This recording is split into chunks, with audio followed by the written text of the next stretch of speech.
This is the 2021 Pilot Flying J South Atlantic Conference Baseball Tournament Championship. 8 teams. 5 days.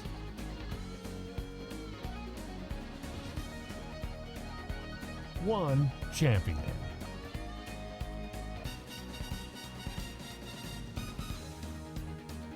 From Smokies Stadium, this is the 2021 Pilot Flying JSAC Baseball Tournament.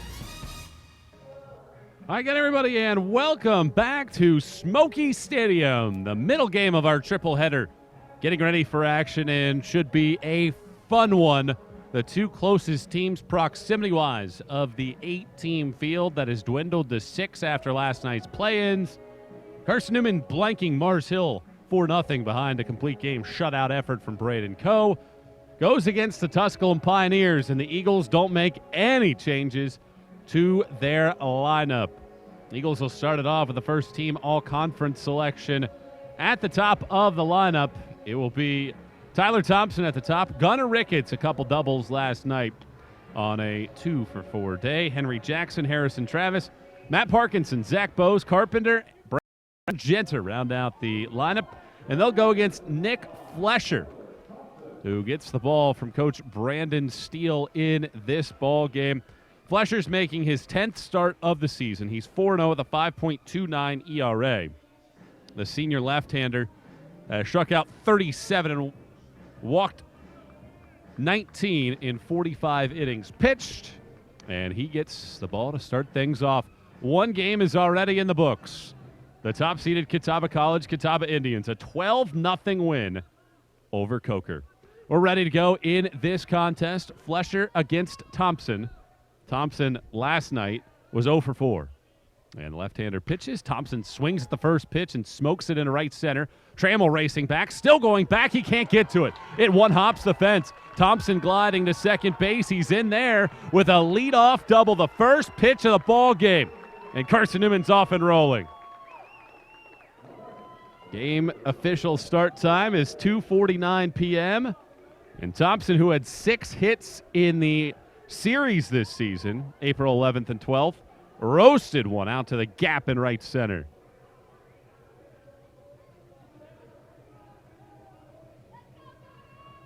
So a great start for Carson-Newman's offense. And now it brings Gunnar Ricketts to the plate.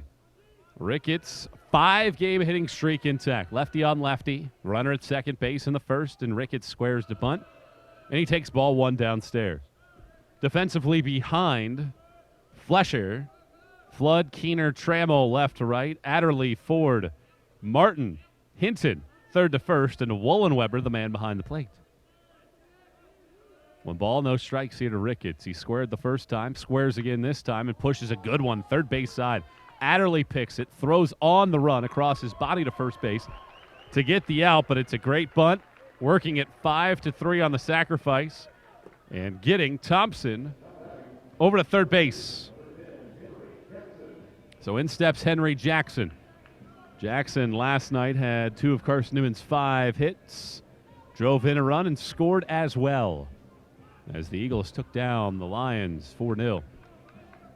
Corner infield will pull in. The middle infield will stay back, conceding the run on a grounder up the middle. Scoreless in the first as Flesher pitches, and Jackson takes down and in for ball 1.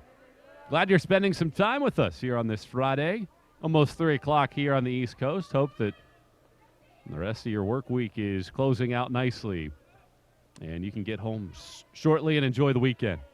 Stick with us here all weekend for this one. Fastball up and away, twists off the plate, 2-0. Well, when these two teams met on April 11th and 12th, it was a tight series the first few games. Flesher worked 4 2/3 innings, didn't strike anybody out, gave up 3 earned runs, dealt with all sorts of base runners. 2-0. Here's the pitch. Misses downstairs, 3-0. That game started the exact same way this one started, with a Tyler Thompson double to right center field. Harrison Travis brought him in, and Carson-Newman took a 1-0 lead. Eventually led it 3-1. The pitch is a fastball on the outside corner for a strike. Matt Coles took the ball for Carson-Newman in that game. And Tusculum was able to get runs in the 8th and the 9th to break up a 3-3 tie and win it when Flesher starting a 3-game winning streak for the Pioneers in the series. The 3-1. High and away, ball 4.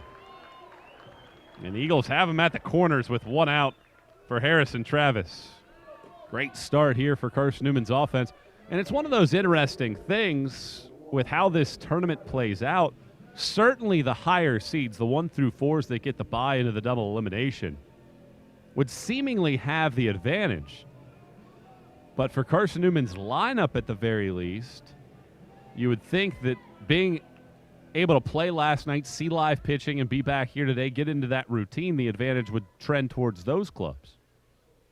Lefty on righty. Here's the pitch. Misses down and in. Back foot slider for ball 1. No score in the top of the first inning. However, obviously that wasn't true in the first game when Catawba struck for 7 in the bottom of the first, but the Indians had just played against Mount Olive on Tuesday. 1 ball and no strikes. Flesher looks at first, now pitches, and Travis fouls it straight back. 1-1. Tusculum has won 4 straight, sweeping Limestone in the final series of the year. They've won 7 of 8. The only time they've lost back-to-back games all season long came in the first game of the series to Carson-Newman, as well as the weekend prior. 1 ball and 1 strike. Flesher will pick to first and Jackson back. They lost in walk-off fashion at Anderson 6-5, then turned around and suffered a 5-3 setback to Carson-Newman in Game 1. They won Game 2 5-3 and then had to hold on to win Game 3 8-7 despite walking in 4 runs in the 7th. 1-1 pitch coming.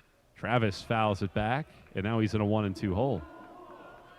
But then the offense exploded for 16 runs in the finale. That's the most that Carson-Newman has allowed this season.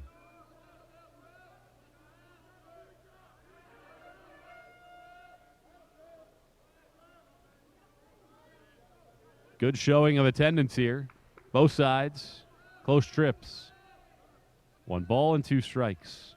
Here's Flesher's pitch. Travis strikes out swing. Chased a high fastball. Good pitch there from Flesher. And now he's 1 out away from ending this inning, as Matt Parkinson will step to the plate. 2 outs, runners at the corners. We're scoreless in the top of the first. Parkinson faced off against Flesher 3 times in the opening meeting. 0 for 2 was hit by a pitch. Eagles need some 2-out magic. Pioneers ranked as high as 11th in the country right now. They're number 2 in this tournament. Winner of this game plays tomorrow at 6:30. The loser would play tomorrow at 11 a.m. Lefty on right-hand batter. Flesher looks at first. He pitches, and a swing and a miss. Big cut from Parkinson for strike 1. It's been a good start for Carson-Newman with the double and the sacrifice, a hit by pitch, but after the strikeout, Flesher's 1 pitch away from getting out of this inning and ensuring that Carson-Newman is unable to score in the first. Flesher peers down the barrel for the sign. Looks at Jackson at first base, and he picks over there, and Jackson walks to the bag, nearly tripped, and the throw nearly eluded Hinton. And Thompson thought for a second if that ball was going to get away, he would provide the game's first run. But a good play from the first team all-conference first baseman. 1 strike and nothing. A check at first. The pitch. Parkinson fouls it straight back. Had a piece of it. And he falls into a 2 strikes and nothing hole. Well, Carson-Newman's about a 20-minute drive, depending on how quickly you're able to elude some of the traffic to get here to the park. Tusculum about 45 minutes, maybe a little bit longer. The 0-2. Looked like Flesher might have slipped a little bit on the mound on his follow-through and left it high and away for ball one.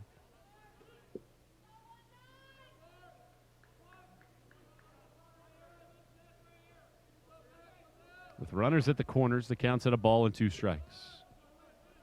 Flesher, first base side of the rubber. He pitches, and Parkinson chops it to third. Adderley backs up, picks it, lob throw over to first, Hitton lunges out towards the outfield and is able to snare it, and that ends the inning. Eagles get a leadoff double, but they strand 2 on base in the top of the first and are unable to score. Now, the highest scoring offense in the league, Tusculum, to the bat rack.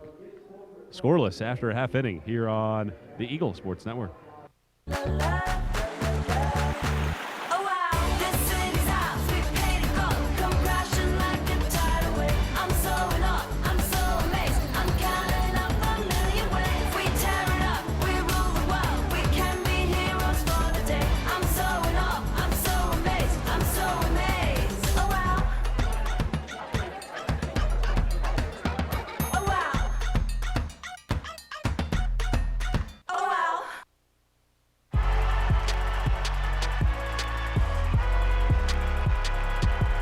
Number 32, Kyle Hornsby.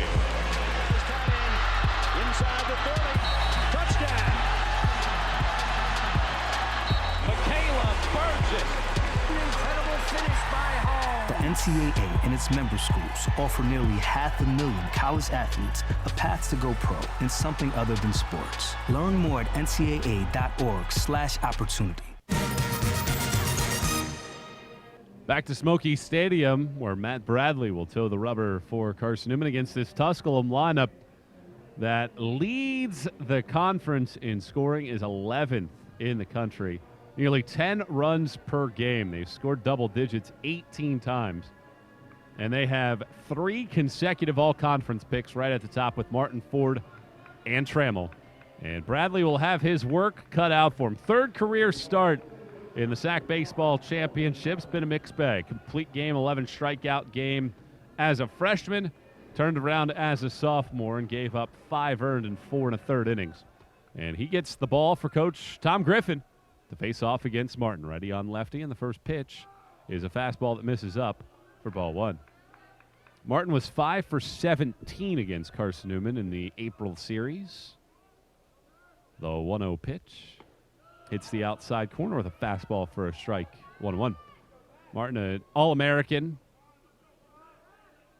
became a 4-time All-Conference pick this year, as Bradley nearly hit him with a fastball inside. 2-1. 3rd consecutive year in which he's been the top second baseman in the league. Shift is on, 3 infielders right side as Bradley pitches and misses off the plate to fall behind 3-1.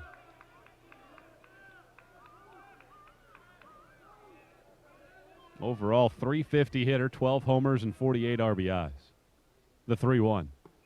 Misses downstairs, ball forward, an ominous start for Carson-Newman pitching, because the last time these two teams linked up, Carson-Newman walked 25 batters and hit 12 more, and Bradley was a big part of that issue. He walked 5 and hit 2. He only survived 3 2/3 innings. And Carson-Newman gives a free pass to this potent lineup with now Bryson Ford stepping to the plate. He bunts a ball first base side, picked up by Jackson. He throws to second base for the put out there. And a good job by Jackson getting the put out. It works 3-6 on the fielder's choice. So a push bunt from Ford, and Henry Jackson, who is playing first base with Killian Daughtry on the shelf, was able to make a great play on it to get the lead runner. And now Brandon Trammell, one of the top power hitters in the nation. .384 hitter this season, 13 homers, 57 RBIs. And the big left-hander takes a strike on the outside corner, 0-1. No score, bottom of the first inning. Trammell is number 1 in the country in RBIs. Is 57, better than anybody else in D2 right now. The 0-1. way off the plate, down and away. 1-1. He's the team leader in batting average, 4th best in the league. And he has filled it up in a multitude of areas. Monster season for the Tennessee transfer. The runner takes off. Pitch is taken outside for a ball. Parkinson throws. It is just slightly off of the bag. And Ford swipes second base. That's his 20th steal of the year.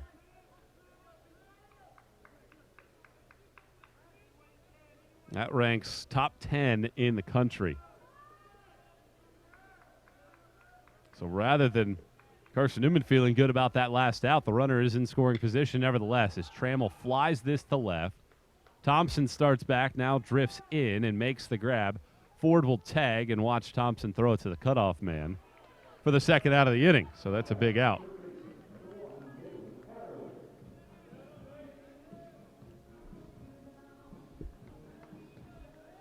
So with 2 outs and the runner at second base, here's Dalen Adderley.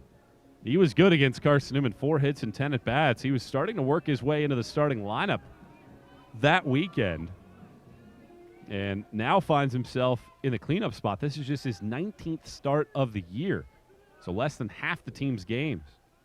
First pitch to him. Bradley starts him with a slider on the outside corner at the knees for strike 1. Bradley making his 10th appearance of the year, 2-2 record, and a 4.15 ERA.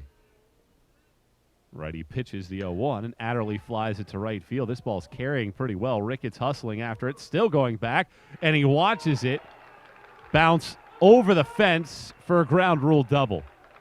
And that simply is a case of Ricketts just not being comfortable in this park. That's probably a ball he should have caught.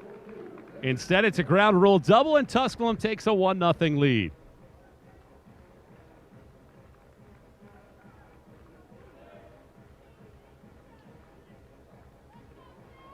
So a fly ball to right field, and you can see Ricketts, he's on his horse and then just stops. Thought that he just ran out of space. He still had room to go. Probably should have sold out and caught it, or at least made a stab at it. Instead, Tusculum takes the lead. And now Zane Keener will get his chance. And he looks at a pitch down and away for ball 1. Well, Tusculum can rack up the offense, and Carson-Newman's lineup has really struggled of late. The 1-0 pitch. That's on the outside corner for a strike. 1-1. Carson-Newman has scored 5 or fewer runs in 11 of its last 16 games. And Tusculum averages twice as much. So already a 1-0 deficit here. 1 ball and 1 strike. A pick to second base, and Adderley's able to get back to the bag in time. Adderley has 6 stolen bases. Tusculum, for as powerful as they are in terms of their offense, they're number 1 in the league and top 5 in the nation in stolen bases as a team. Here's the 1-1. On the inside corner, a good fastball painting the inner black. 1-2.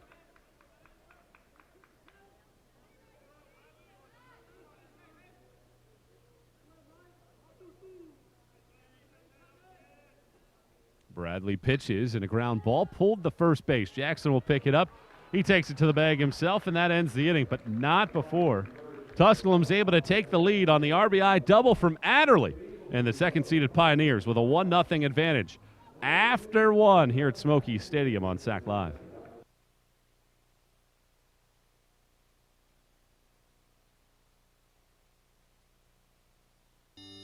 What defines a truly distinguished university?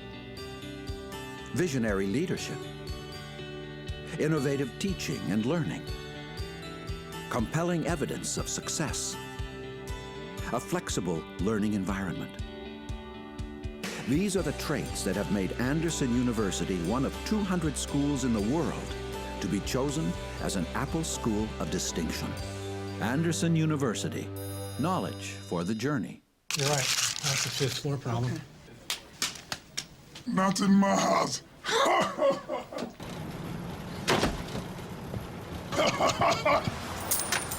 No. Not today. Jimmy, how happy are folks who save hundreds of dollars switching to Geico? Happier than Dikembe Mutombo blocking a shot. Nice. Get happy. Get Geico. 15 minutes could save you 15% or more.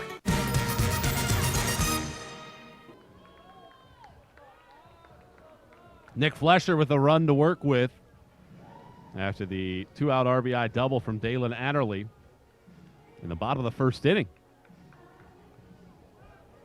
Bose, Carpenter, and Brown due up 6, 7, and 8 in Carson-Newman's lineup. Against Flesher, who gave up a leadoff double but worked around it to strand a pair in the top of the first inning. Flesher has given up runs this year. That has never been something that he has avoided as he delivers, but he gets a boatload of run support. That's something that he holds in high regard. The team has scored 15-plus runs 4 times out of his 9 outings. The 1-0. Bose fouls it back. 1-1. He gave up 6 earned last week.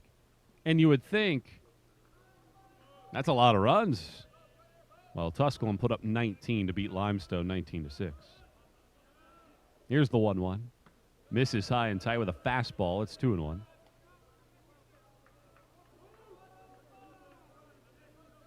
The one area that Tusculum does struggle is they do walk a bunch of batters, the 2-1. Bose rips it, one-hopping, past the diving shortstop, forward and into left field for a base hit. He dove to his right, and Bose stung that one pretty hard. And the sophomore third baseman starting to come of age.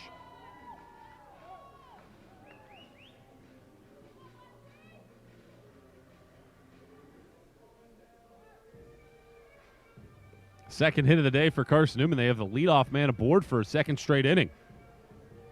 Can they cash it in this time around?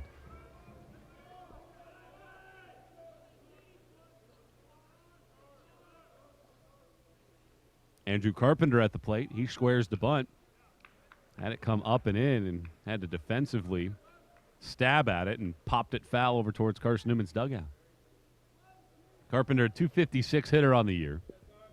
He has 3 home runs and 13 RBIs. He is 3 for 9 on the season. 1 strike and nothing with Bose at first base. Flesher with a pause, lifts the leg and pitches, and a fastball's on the outside corner for a strike. And just like that, Carpenter's in an 0-2 hole. Carson-Newman coach Tom Griffin over at third base is giving the signs. And you would imagine that any option of a bunt is off the table. No balls and 2 strikes. Here's the pitch. In the dirt, good block by Wollenweber behind the plate to keep it in front of him. Well, this has almost been a thematic situation for Carson-Newman. I mentioned the lack of runs scored in the last 16 games. It hasn't been because of lack of base runners. The 1-2.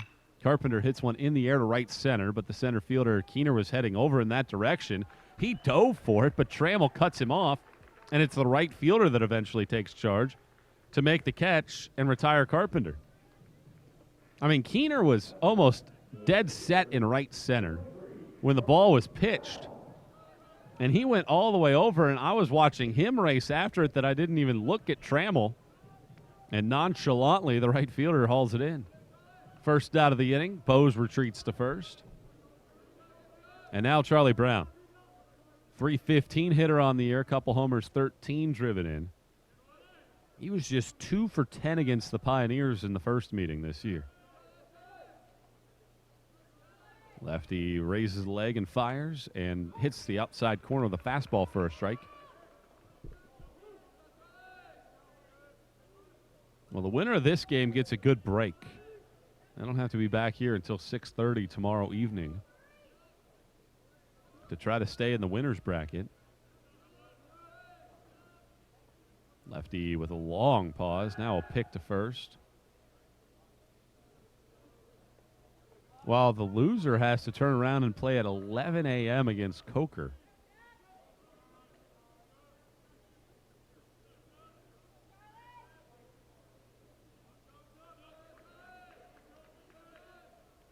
The 0-1. Brown hits it in the air down the right field line. This is twisting foul. Trammell heading over, and this one just does get out of play. Not by much down in the corner.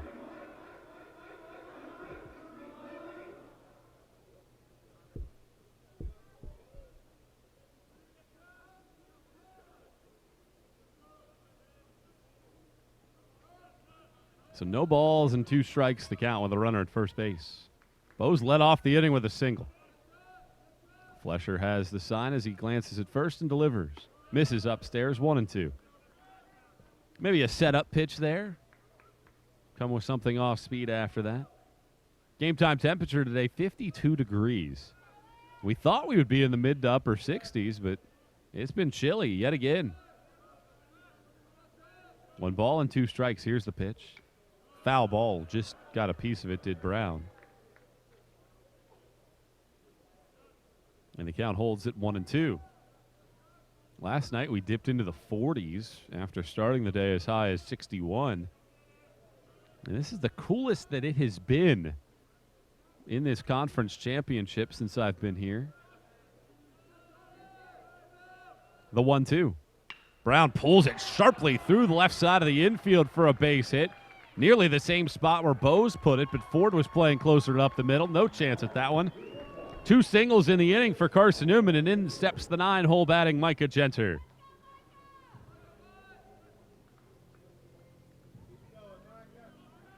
Great piece of hitting by Brown on a 1-2 offering to pepper it through the left side. So with 1 out and 2 men on, Tusculum leading at 1-0 in the second. The Eagles trying to answer. Genter at the plate in the first pitch. He squares the bunt and misses off the plate, does Flesher for ball 1.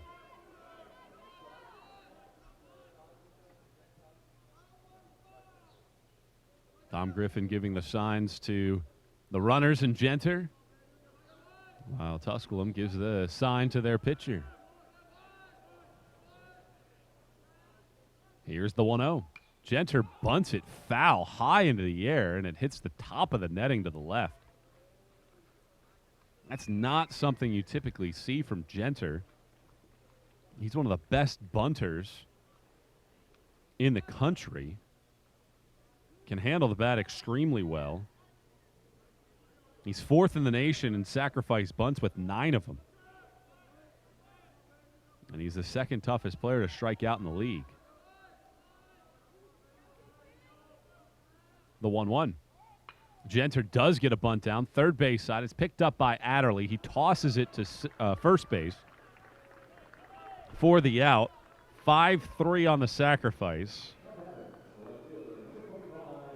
I thought maybe for a second Adderley was going to consider second base. Instead, he went to first. And with 2 outs and runners at second and third, Tyler Thompson's standing in. And you almost wonder if you're Tusculum, do you consider intentionally walking Thompson? He doubled his first time up as the first pitch to him is on the inside corner for strike 1.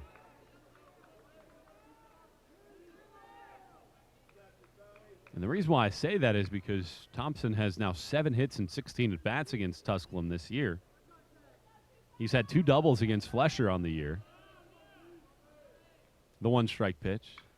Thompson yanks it foul and now falls into an 0-2 hole, so much for that. And the other reason why I said that is because Ricketts is in the on-deck circle, a left-on-left situation you would imagine would significantly favor the Pioneers.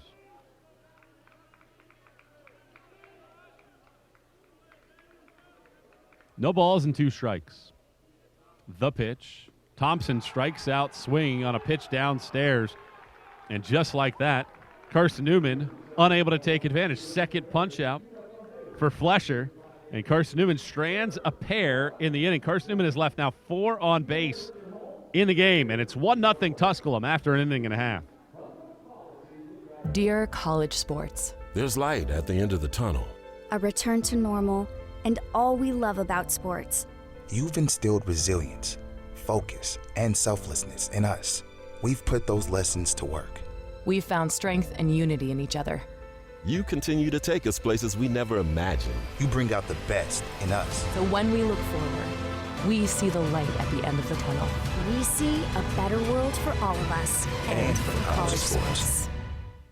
Catawba College is a story of transformation. It's a place where students' creativity is fostered, a place of inspiration to go beyond the classroom, a place of belonging no matter who you are. Mentorships, a broad curriculum, and hands-on experiences prepare students for employment and a lifetime of learning. At Catawba, you begin as you are and transform with your interests and experiences. We're Catawba, and we have a good story to tell.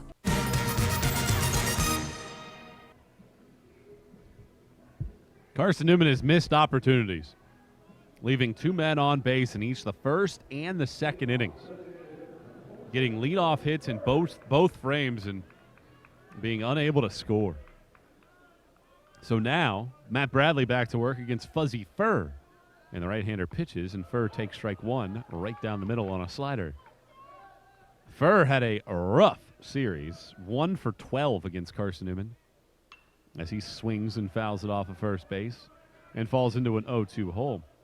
Overall on the year, though, he's hitting .300. 4 home runs and 23 driven in. Bradley finds the sign, now pitches. And another foul ball hit back into the right-hand side.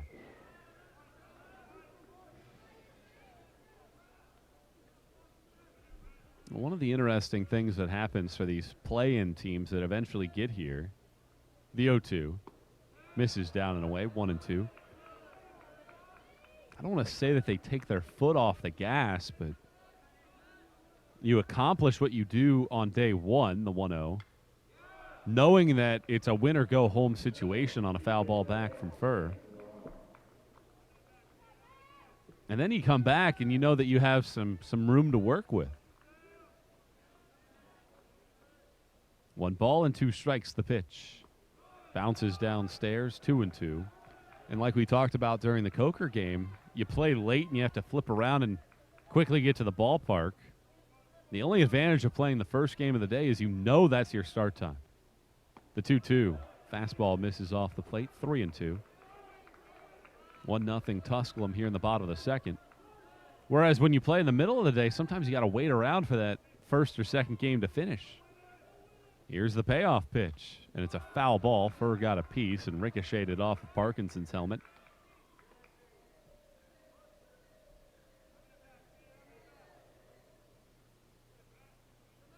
Bradley has had a mixed bag of results against Tusculum in his career. He's given up 4 earned runs every time as he pitches, and a swing and a miss. Strike 3, gets a punch out of Furr, his first of the day. Good fastball, Hardy. And he gets the punch out.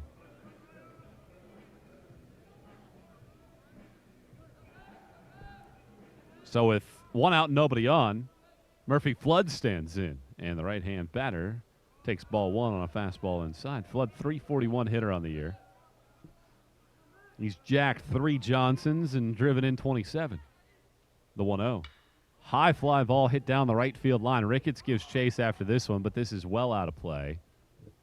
Onto the grassy berm down the corner.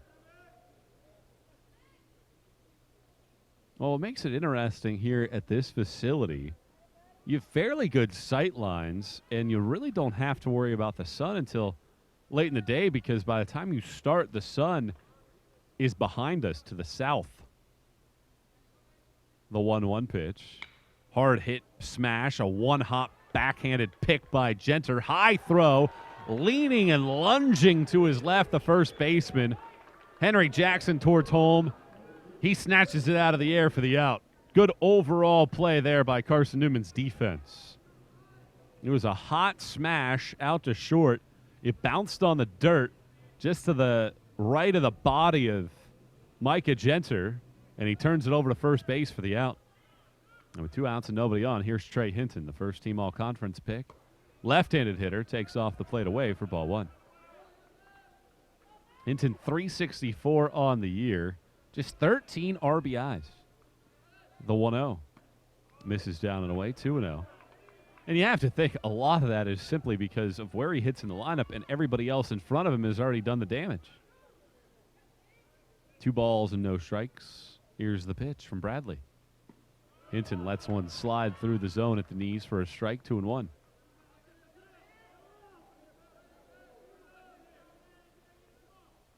Righty against left-hand batter. Here's the pitch. Misses off the plate, up and away for ball 3. Hinton is a walk artist. His on-base percentage this year is at .570. The 3-1. In at the knees for another fastball, strike 3-2. Talk about a guy that's comfortable when there's 2 strikes, and that's Trey Hinton. Tusculum leads at 1-0, bottom of the second. And a payoff pitch with 2 outs. Misses downstairs for ball 4. It's the second walk issued by Bradley today.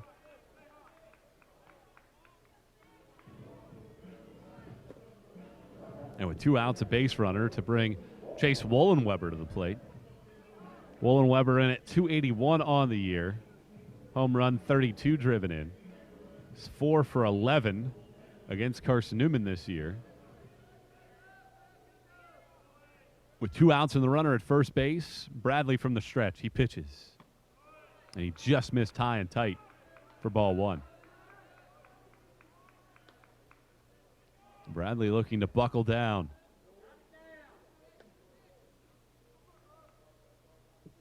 He sights the sign and pitches, and he misses off the plate, up and away. 2 balls and no strikes. Well, it's been something about Bradley of late that walks have really plagued him. With the exception of his start against Coker over the weekend, he's walked multiple batters in 3 of his last 4. The 2-0. Swinging a foul tip right into the mitt of Parkinson. It's 2-1.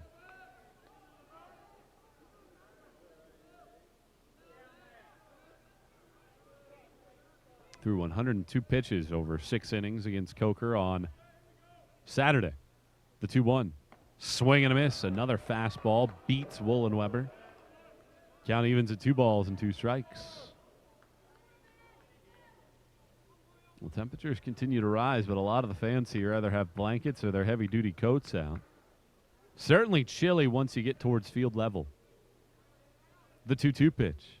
Swing and a miss. Strike 3.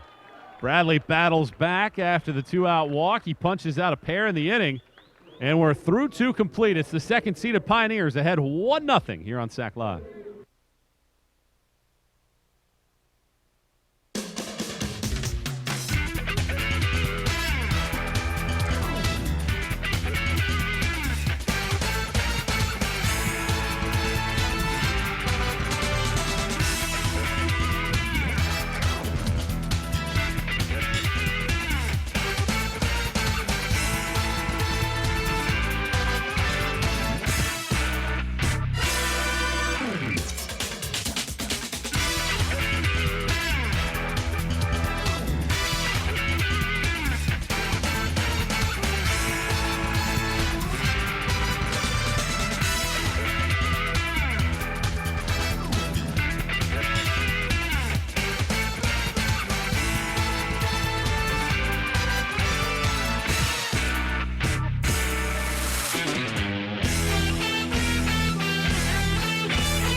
Carson-Newman's offense has had no issues getting runners on base. Eagles have 3 hits and have stranded 4 so far on the day. And with the 2, 3, and 4 slots due up here in the third, Eagles will try to get on the scoreboard, trailing at 1-0 to second-seeded Tusculum. Ricketts will start us off at a sacrifice bunt his first time up. It'll be left-hand batter again, two right-hand batters against the left-hander Flesher. Tusculum scored in the first, thanks to a two-out double from Adderley. And the first pitch to Ricketts as he squared to bunt, and he gives up a strike on the outside corner.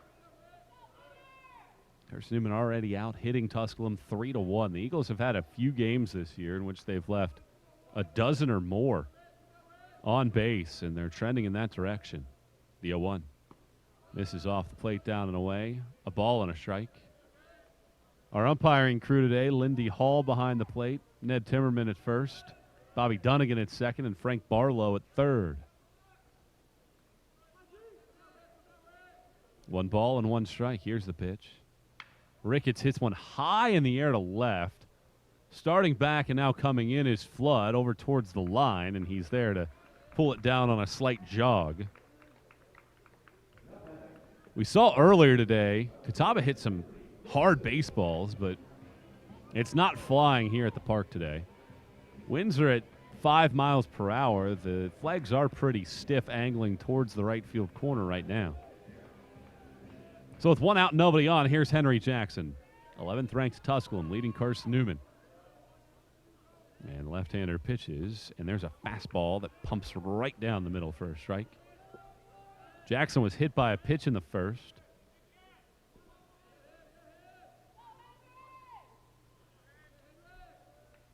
Flesher been in control out there on the mound as he pitches. Misses downstairs, 1-1. Hasn't wavered at all once Carson-Newman has been able to put men aboard.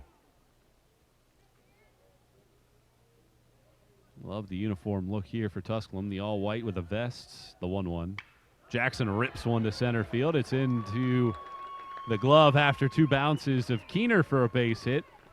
The 5th time Carson-Newman has had a man on base in this game, the 4th via hit. Jackson's on base for the 2nd time. Now, can the Eagles lumber continue to find their rhythm? Harrison Travis will get his opportunity. Struck out swinging back in the first.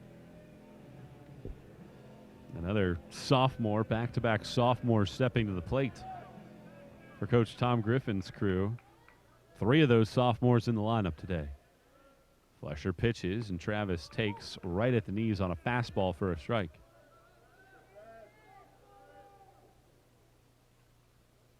Carson-Newman out hitting Tusculum 4-1, but the only number that matters right now is the run column, and it's 1-0 in favor of Tusculum. Travis is ready, he pitches. Or Flesher is ready to pitch to Travis and misses downstairs and in for a ball, 1-1. Hinton holding on the runner at first base. Adderley's over at third, a couple steps behind the bag in the middle infield back, seeking a double play ball that would end this inning. Tusculum's whipped around 23 of them, third most in the league. Flesher will pick to first base, and Jackson heads back. Mentioned a little bit last night, Jackson has decent speed, but he's 0 for 4 this year in stolen base attempts, so you typically don't expect him to consider running at all. Well, Flesher's getting the ball in this game. Honorable mention all-conference pick Gunnar Becker would pitch tomorrow as Jackson takes off. Travis swings and skies it to center. Keener coming on. He's there to camp out pretty much directly in front of the 400 sign in mid-depth center to make the catch. And with 2 outs, it brings Matt Parkinson to the plate. So Carson-Newman tries a little hit-and-run action, and Travis lifts it in the air. And with 2 outs, it's on Matt Parkinson. Been a great overall season, 363 with 8 homers and 26 RBIs. But he's 0 for 1 in this game. 2 outs on the runner at first. Pioneers ahead by a run. The pitch. Parkinson jammed on it, flares it down the right field line. If it stays fair, it's trouble. And it does as it bounces inside of the line. Picked up in the bullpen by Trammell. Jackson hustles over to third base. He stops there. And once again, the Eagles with an opportunity to score. The runners at the corners now with 2 outs.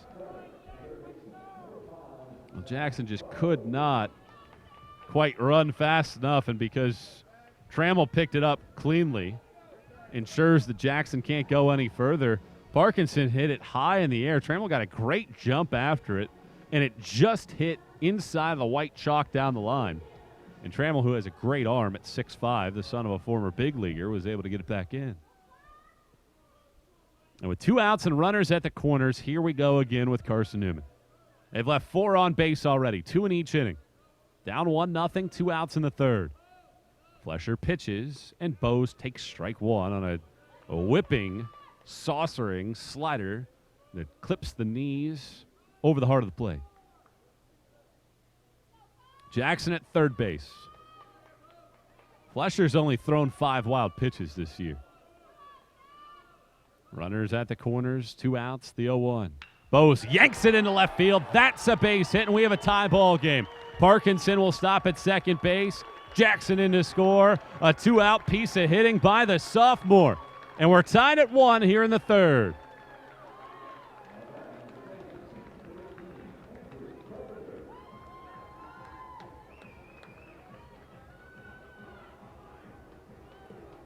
Bose, who had been benched a couple weeks ago, trying to give him a chance to recollect himself, is finding his stroke. Back-to-back 2-out hits, and we're tied at 1. We started new in the third. Now Andrew Carpenter, who flew to right his first time up. 2 outs, 2 on, 1-1 game. Flesher pitches, and Carpenter watches a fastball sail right down Broadway for strike 1. Already 6 hits for Carson-Newman in the game. Now the question is, can they add some more? Left-hander Flesher set. He pitches the 0-1, and Carpenter hits it down the right field line. Trammell hustling, still hustling, sliding. Did he catch it? He did not. It's a foul ball, and he is down in the corner. That ball just popped out of his mitt. Man, that is incredible effort by Trammell. I mean, that is just wonderful stuff by Trammell to make that running effort. But you wonder if he did any damage. Good hustle to get over there. I think it went into his glove, and then as he bounced against the barricade over in that corner, it popped out of his mitt. Rocking a pretty solid mullet. He nearly came up with one of the defensive highlights. And I think they're going to give him a second to collect himself and get an opportunity to have the trainer take a look at him. And it's very fortunate for him as well because there is a bench right in that corner. And not to say that hitting the concrete is any better. Certainly it's not. But sometimes with those benches and those little oddball corners, maybe you hit something the wrong way rather than a flat surface. And for right now, Trammell seems good to go. And I think the thing you worry about is that left arm, left shoulder, wrist region. And great effort from Trammell. Applaud that. No doubt about it. For the first team all-conference pick. And the umpire saying, let's wait a second. There's still some trainers in and around the field. After all that, Flesher's ahead at 0-2 to Carpenter. Everybody's ready to go. Flesher set at the belt. 2 men on, 2 outs, the pitch. Carpenter fouls it straight back over our heads out of play. Holding the count at 0-2. A run on 6 base hits, 4 left on base so far for the Eagles. A run, a hit, and 2 men left the board for the Pioneers. Classic clash. 103rd meeting between these two clubs. And a 0-2 pitch coming. Yet again, the lefty turns it loose, and he misses off the plate away with a breaking ball. 1-2. Carpenter on the season has really struggled in these spots. Just a .214 hitter with runners in scoring position. Does he bust the trend here?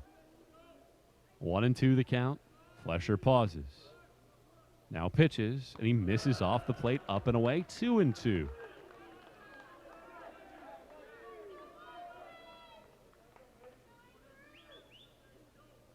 Well, the outfield has shifted Carpenter way to the right-hand side. I mean, Trammell is almost over towards the line like a first baseman would be in the outfield and right.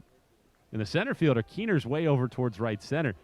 If Carpenter pulled a ball or pushed one into left center field gap, it'd be 2 runs. A 2-2 pitch. Swing and a miss. Wollenweber snatches it out of the air for strike 3, and that ends the inning.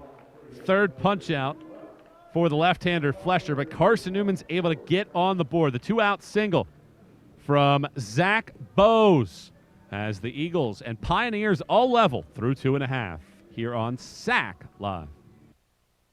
At me. Okay, let's get started. When you're first looking at where to go to school, what were you searching for? Well, when I first started searching, I knew I wanted to go to a place where I wouldn't feel limited.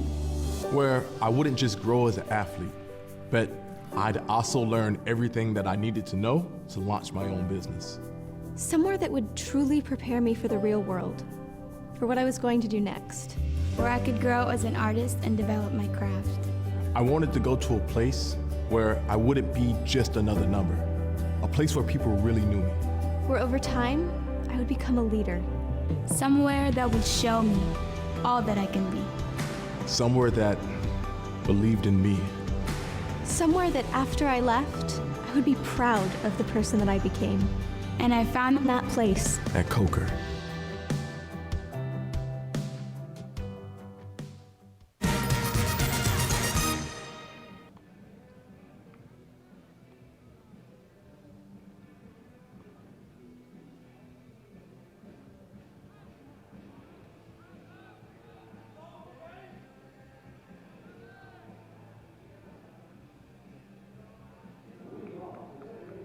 Bottom of the third inning, Tusculum will step to the plate against Matt Bradley, who has been solid for the Eagles so far. 2 innings, 39 pitches. Has dealt with some work on the base paths, but deals with the top of the lineup in a 1-1 game. And the first pitch to Dalton Martin is pushed to the right side of the infield. Jackson, the first baseman, picks it up to his right and underhands it to a covering Bradley, the converted infielder. For the out, a 3-1 putout. Eagles had that shift on, so Jackson was really the only man that had a chance of making that play cleanly against one of the best players in Tusculum history. 1 out, nobody on 1 pitch. And in steps Bryson Ford. And the right-hand hitter takes strike 1 on a fastball inside. Ford reached on a fielder's choice, stole second, and came in to score on Adderley's double in the first. Bradley misses up and away. 1-1. Well, Carson-Newman just plays so quickly when they're in the field. Typically, pitchers work fast. And here's Bradley's 1-1. And Ford spoils it foul off of first base. Bradley getting ahead at 1-2. The winner of this one will get the winner of our nightcap and the final one of the day. Newberry and Wingate take flight at 6:30 or thereabouts tonight. The 1-2 stays high on a fastball, 2-2. After this game, we will have the awards ceremony where all the all-conference players, the SAC Elite 20 award, the 2-2, check swing foul ball. Ford stays alive with a little half swing checker back to the screen. All the yearly awards as well. The 2-2 misses off the plate on a sidewinding spinner to run the count full at 3-2. A 1-1 count. Or a 1-1 game and a 3-2 count, sorry. Now the payoff pitch. And Ford stings this deep left center field. This one's got a shot. See you later. Long home run to deep left center field from Ford. Third home run of the year against Carson-Newman. And Tusculum's back on top, 2-1.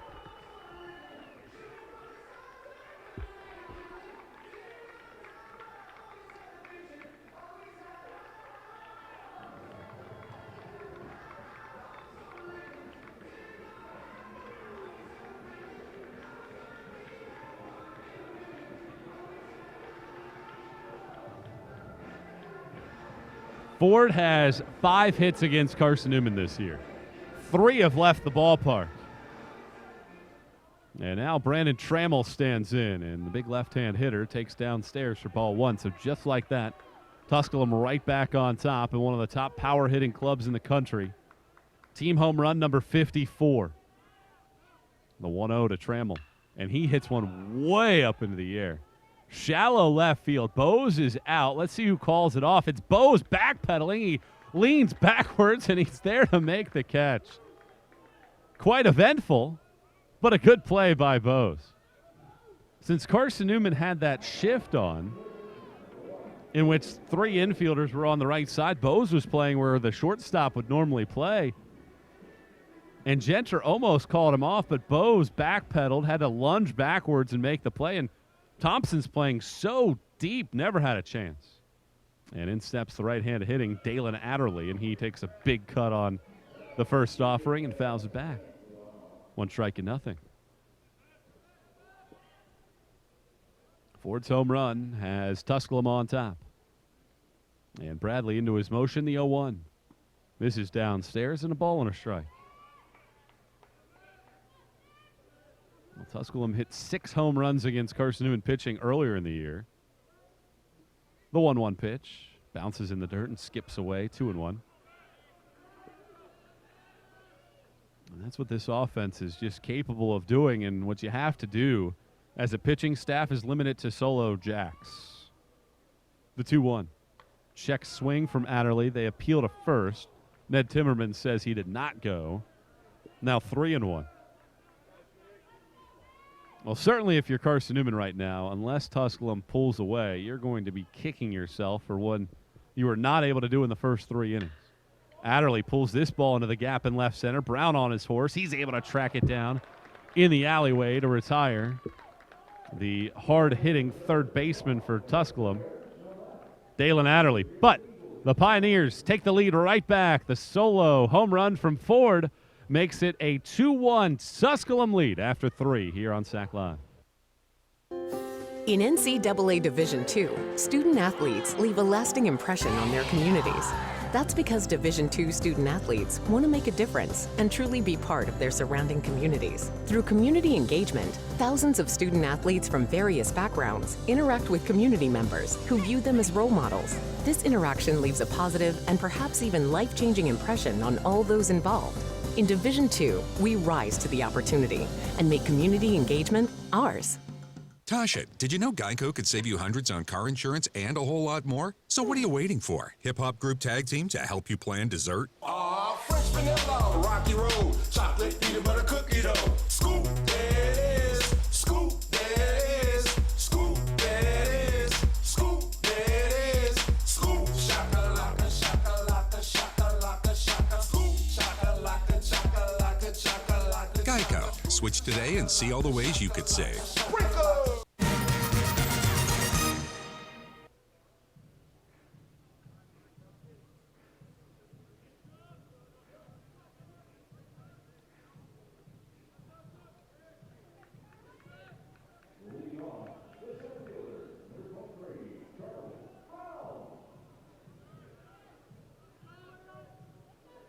Tusculum has a 2-1 lead thanks to the home run from Bryson Ford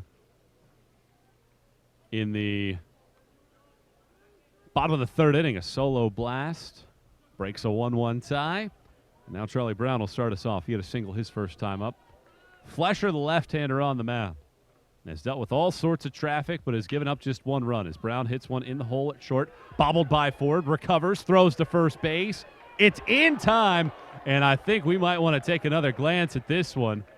And I think it's going to be a crew chief potential for this conversation to see if we have a good view at this to decide whether or not they're going to take a look at it. We get another glance. Definitely looks like he's safe over at first base. And let's see if the crew chief will look at this one, and indeed they will. So they definitely will take a look at this, and at least from that last angle that we had, he's safe. And the umpires will go over to take a glance at this, and we'll get another opportunity to look at it ourselves.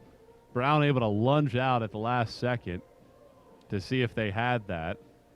And they're going to rewind through this. And if it stands, it would be an error on Ford. Getting a look from the third base vantage point.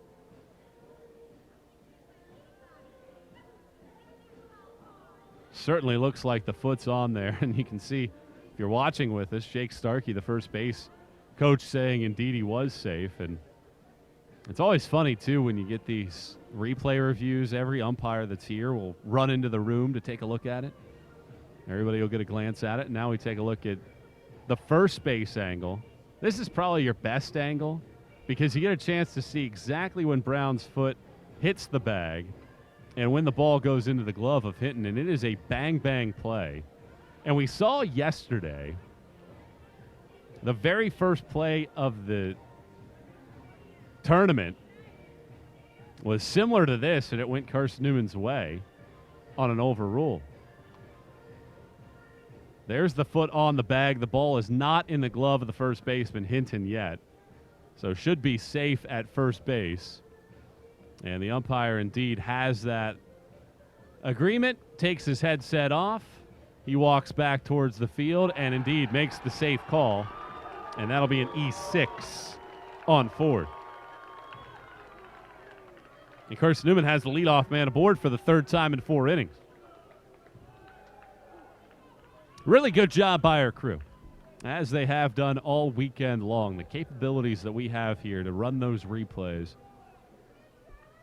Umpires have been very pleased with that, and have to tip our cap to our entire crew here getting that stuff taken care of. Left-hander Flesher now to the stretch with a runner at first, and he promptly picks over to check on Brown. 2-1 Tusculum, top of the 4th inning. Brown has 5 steals. He's been successful every time that he's attempted one. The lefty pausing. And now pitching, and Genter squared to bunt, and it misses up and away. What's funny about these reviews is at the major league level, you never see umpires say, hey, maybe we did get it wrong. Let's go take a look at it. They force the coaches to make those choices, which, granted, at that level, they have paid employees to watch every single play a million times. Flesher pauses. Now brings the 1-0 pitch. Genter squared to bunt and gives up a ball. Down and in, 2-0. But at this level, at least through this weekend, we've seen the umpires. I mean, literally as soon as that play happened, Lindy Hall, the home plate umpire, said, I think we might need to talk about this one and maybe make a change. And didn't force Carson-Newman to make that call in 30 seconds. 2-0 the count. Here's the pitch. Good backdoor breaking ball in there for a strike. Tusculum has gotten 2 right-handers up and loosening as well in the bullpen. And they're the first team to blink in terms of usage in the bullpen. And certainly if you're Tusculum, you feel like you're flirting with fire with what Flesher has done. 2-1 the count to Genter. The pitch. Genter tried to bunt it, pops it foul off of Wollenweber, and I'm not sure where it caught him, but he's going to need a second. Eagles had 2 on in the first, 2 on in the second, 2 on and a run scored in the third, and now the leadoff man aboard here in the 4th thanks to the error. Ford, who's typically pretty sure-handed, bobbled it. And it's interesting as well because when these two teams linked up earlier this season, Ford was the third baseman and Adderley was the shortstop, but they've since made that change in the last couple weeks. Brown's over at first base. Eagles are behind by a run. 2-1 here in the 4th. 2-1 the count. Flesher pitches, and Genter goes down swinging on a breaking ball down and in a rare time where Genter strikes out. 4th punch out of the day for Flesher. Genter does not strike out often. That is just the 9th time this year in 110-plus at-bats in which he is fanned. So he's 0 for 1. And here's Tyler Thompson, who's 1 for 2. 2-1 Pioneers in the 4th. Runner at first and 1 out. Left-hander picks to first base, and Brown back to the bag.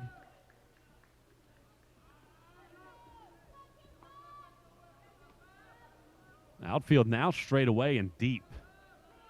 See what Thompson can do. The pitch misses down and away. 1-0. Looked like Tusculum had a righty and a righty. Harbor Jefferson is one of those two getting loose in the bullpen. With a count at 1 ball and no strikes. Flesher's ready. Checks first base again and pitches, and Thompson takes down and in. They appeal to first, and Thompson definitely laid back. Flesher now sitting at 61 pitches. 3 1/3, 6 hits, a walk, and a hit batter. But Carson-Newman only has 1 run to show for it. I think Justin Parker is the other one throwing for Tusculum right now. 2 balls and no strikes. Here's the pitch from Flesher, and it misses high and tight. 3 balls and no strikes.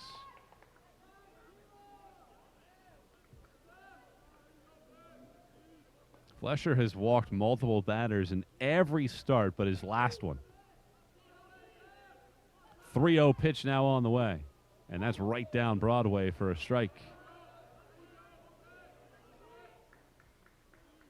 Tusculum overall had 6 all-conference picks. It was the second most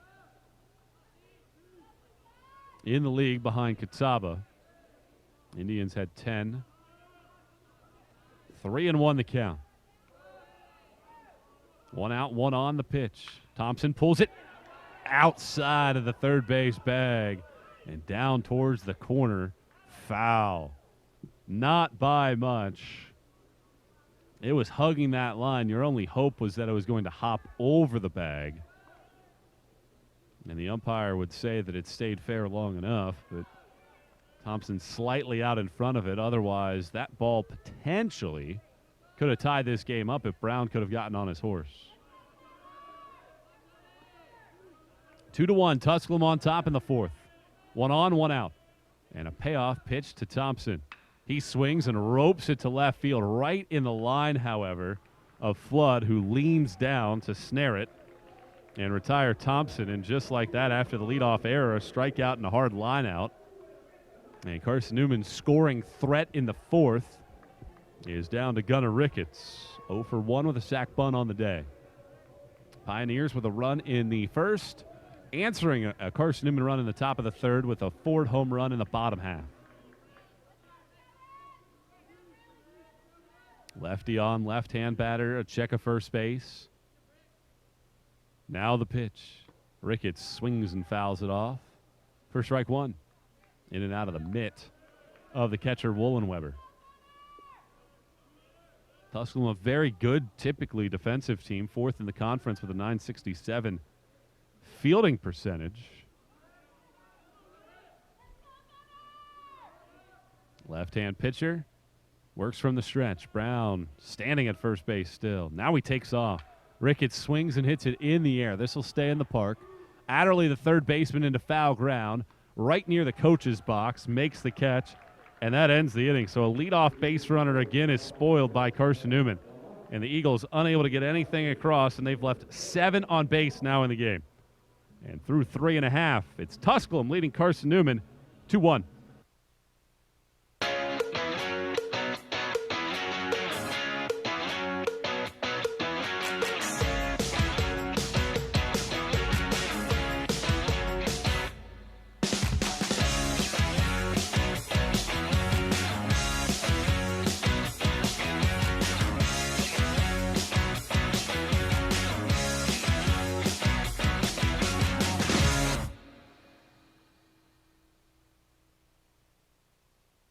Bender, take 1. Tonight's matchup, me versus an ugly fender bender. If I can eke out a win, it's going to be a miracle, baby. Mr. Vitale, it wouldn't be a miracle because Geico gives you a team of experts to help manage your claim. It's going to be a nail biter. No, the Geico team is there for you 24/7. Geico is awesome, baby.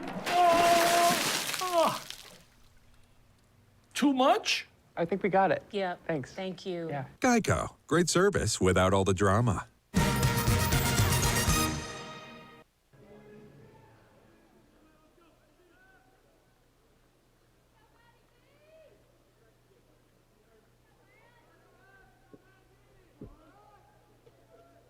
Matt Bradley back to work in the bottom of the fourth inning, but Tusculum leads it 2-1 as Bradley's first pitch slightly off the plate for ball one to Zane Keener, who grounded out to first his only time up so far. Bradley into his motion, the 1-0. Stays high and tight and off the plate for ball two. Bradley so far has had some issues like he did the first time around. Walked a couple batters, given up a home run, the 2-0. Down and away, there's ball three. And not a good start to this inning for the right-hander, who now sits at 57 pitches. Right-hand pitcher twists, turns, and fires, and misses down and in a 4-pitch walk to start the bottom of the fourth. So not a great start to the inning by Bradley. And now Fuzzy Fur will stand in. Carson-Newman a run on 6 hits. Tusculum with 2 runs on 2 hits. Eagles have left 7 on base. Pioneers just 2. Carson-Newman 1 of 5 with runners in scoring position. And the first pitch to Fur is a swing and a fly ball to left. It'll stay in the park in front of the warning track. Thompson is there to squeeze it into his black leather mitt. And that's a critical out after a 4-pitch walk. Just needs 1 pitch to dispose of Fur. And here's Murphy Flood, who grounded out to short his first time up. The Eagles would take something similar here to roll up a double play ball. Last night, Carson-Newman rolled up a pair and now leads the conference with 25 on the year. Runner takes off. Fly ball hit down the right field line, heading towards the corner. Ricketts is over there. He dives, can't get it. One hops the fence. Ricketts gets back up, racing around third and scoring and heading to third base is Flood, and Tusculum takes a 3-1 lead here in the fourth.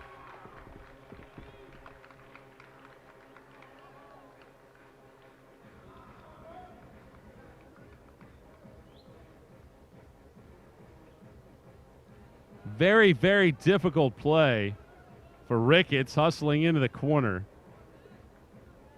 But a play in which you either got to make it or you got to play it off of the hop. Instead, the Eagles have to bring the infield in, down by 2 in the fourth. 3-1 game with 1 out, and Bradley pitches and misses off the plate with a fastball for ball 1. Ricketts had so much ground to cover and just couldn't do it. And with a runner on the move, easily scoring, and Flood with good speed gets to third on the triple.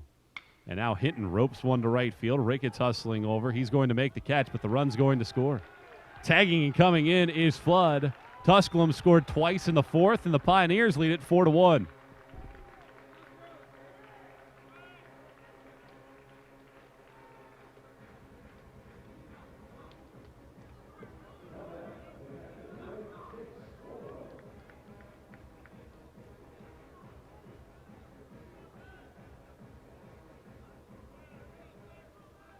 So now Bradley will have to deal with Chase Wollenweber with 2 outs and nobody on. But Tusculum doing what Carson-Newman has been unable to do, and that's take advantage when they get opportunities to put men on base.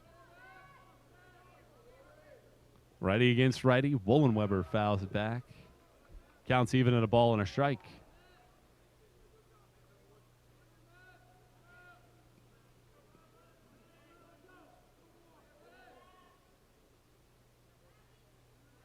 Righty against right-hand batter, the pitch. Swing and a miss, 1-2. Bradley doing a good job bouncing back, but now Carson-Newman has dug itself a hole. Down 4-1 in the fourth. A 1-2 pitch from Bradley on hold as he steps off the back of the rubber. Well, Wollenweber ultra consistent behind the plate. Here's the 1-2 pitch. Misses down and away. Bradley tried to see if he would chase a breaking ball in the dirt, and he didn't do so. And yet again for Bradley, against Tusculum, the run's adding up. 2 balls and 2 strikes. The pitch misses down and away, 3-2. Though really it all starts with the leadoff walk. He's given up 2 leadoff walks in this game. Both have scored. You just can't do that against good teams. The payoff pitch misses high and tight for ball 4. Wollenweber's aboard. Another walk for Bradley. And with 2 outs, a base runner for the All-American, Dalton Martin.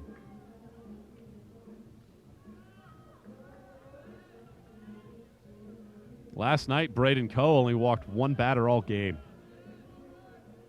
And now Martin stands in. 2 runs in the inning. Tusculum leads it 4-1 in the bottom of the 4th.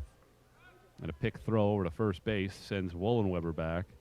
Wollenweber's only attempted 1 steal. He was caught stealing as well. Already on left-hand batter. Here's the pitch. On the outside corner for a strike. 0-1. A walk, a fly out. The RBI triple, a sac fly, and now another walk. And Tusculum just making it look easy. Able to score some runs. The pitch. Martin hits it in the air. Shallow left field. Hustling over, losing his hat is Thompson as he leans back to make the catch.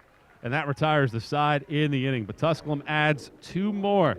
The RBI triple from Flood.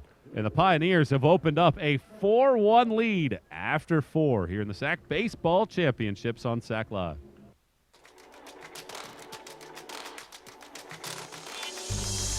Excellence, integrity, care, curiosity. These are the values that define who we are. A community of thinkers, competitors, and achievers passionately pursuing the path of a purpose-driven life. Because at Lenoir-Rhyne University, we are called to greatness. We are LR.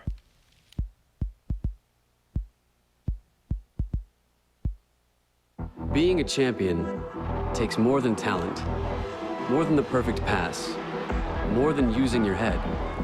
Being a champion takes the spirit to always push harder, the ability to overcome any hurdle, and the fire to be the best. Welcome to Division II, where the pursuit is yours to create. And the question isn't, can you do it? It's, will you?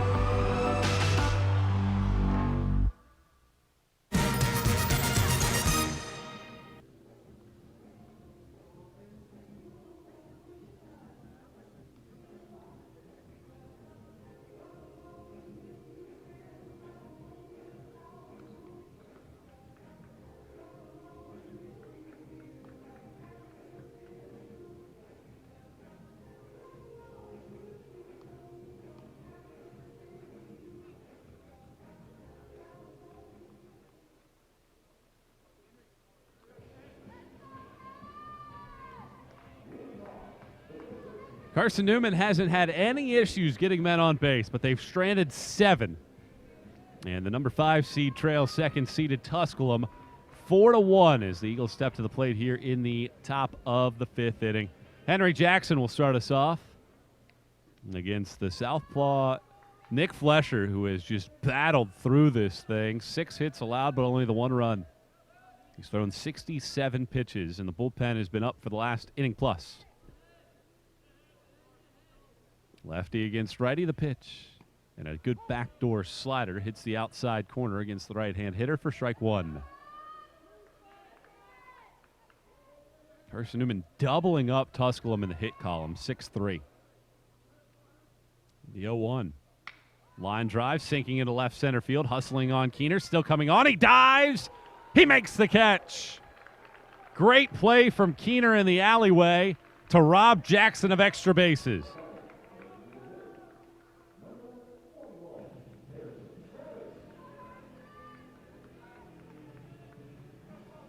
That's a great play from Keener. Got on his horse and was able to get into the alley to make the headlong dive to snare it. And 1 out, and Harrison Travis will stand in. He's 0 for 2, and the first pitch to him is in the dirt for ball 1. Well, it feels like just one of those kinds of days when things are going your way for Tusculum. They go your way in a lot of different manners. 1 ball, no strikes here to Travis. A lefty pitches, and Travis slices one down the right field line, but foul.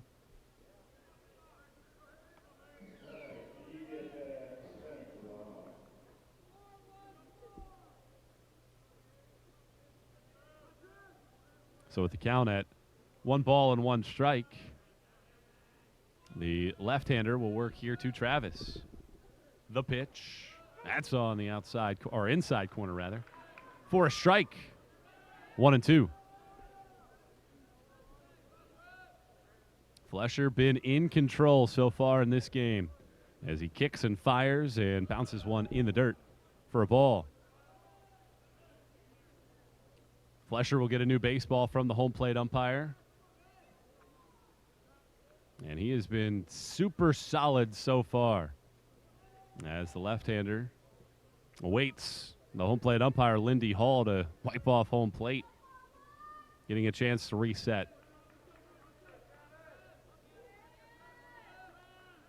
Left-hander now into his motion, the 2-2, and Travis fouls one off of third base. And the count holds at 2 balls and 2 strikes.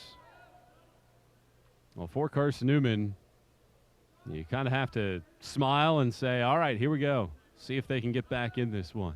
The 2-2. Hard hit smash back up the box and into right center field past Martin for a base hit. Good piece of hitting by Travis. And Carson-Newman's hits keep on coming. That's number 7 of the day.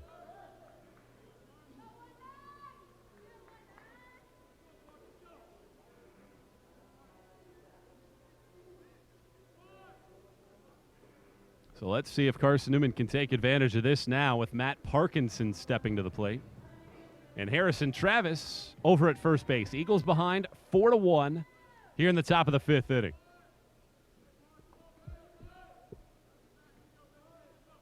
Flesher works from the stretch. He pitches, and there's a strike in at the knees to Parkinson. Parkinson 1 for 2 on the day.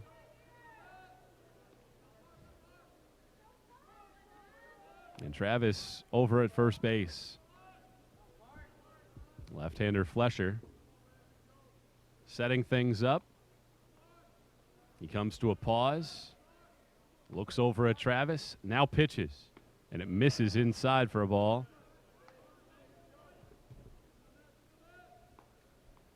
So the left-hander Flesher getting a little bit of a break. He has really taken his time out there on the mound. In between some pitches, but seemingly he's been calm, cool, and collected. Another pitch coming plateward, and here's a rocket into left center field. That's in for a base hit. Cutting the corner and stopping at second base is Travis, then it's bobbled by Keener, and both runners will get the extra base. Parkinson to second, Travis over to third base, and Carson-Newman has something cooking here in the 5th inning. And Keener, who just made that great diving play on that catch to rob Jackson of extra bases, bobbles a ball that he probably fields 99 times out of 100. And Carson-Newman is in business now here in the 5th.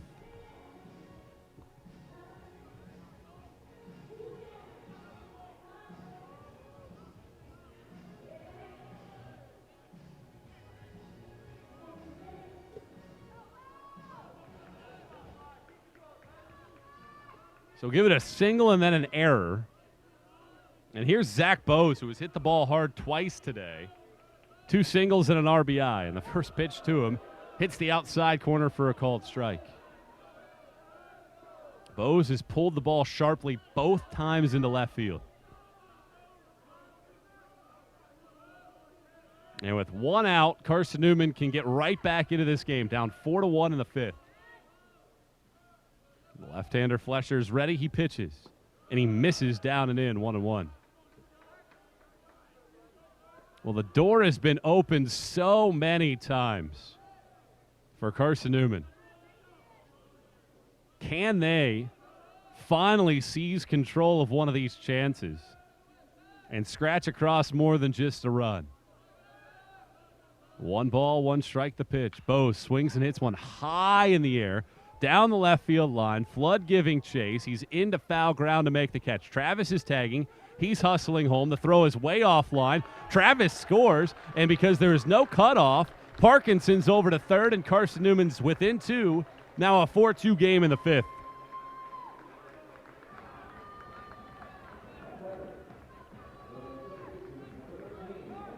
And a good day for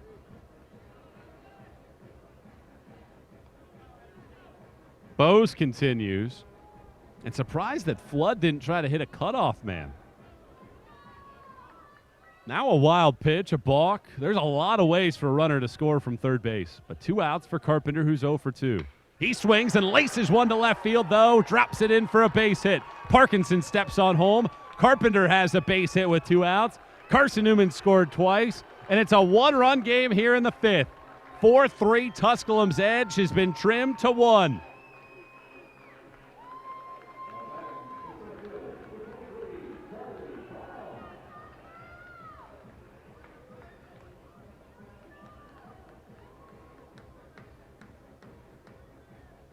And that might be the end of the line. And indeed it is. Harbor Jefferson, I believe, is the man coming in. We'll tell you about him when we come back. Carson-Newman scored twice in the 5th. It's a 4-3 game. Eagles behind by a run and a new pitcher for Tusculum here on SAC Live.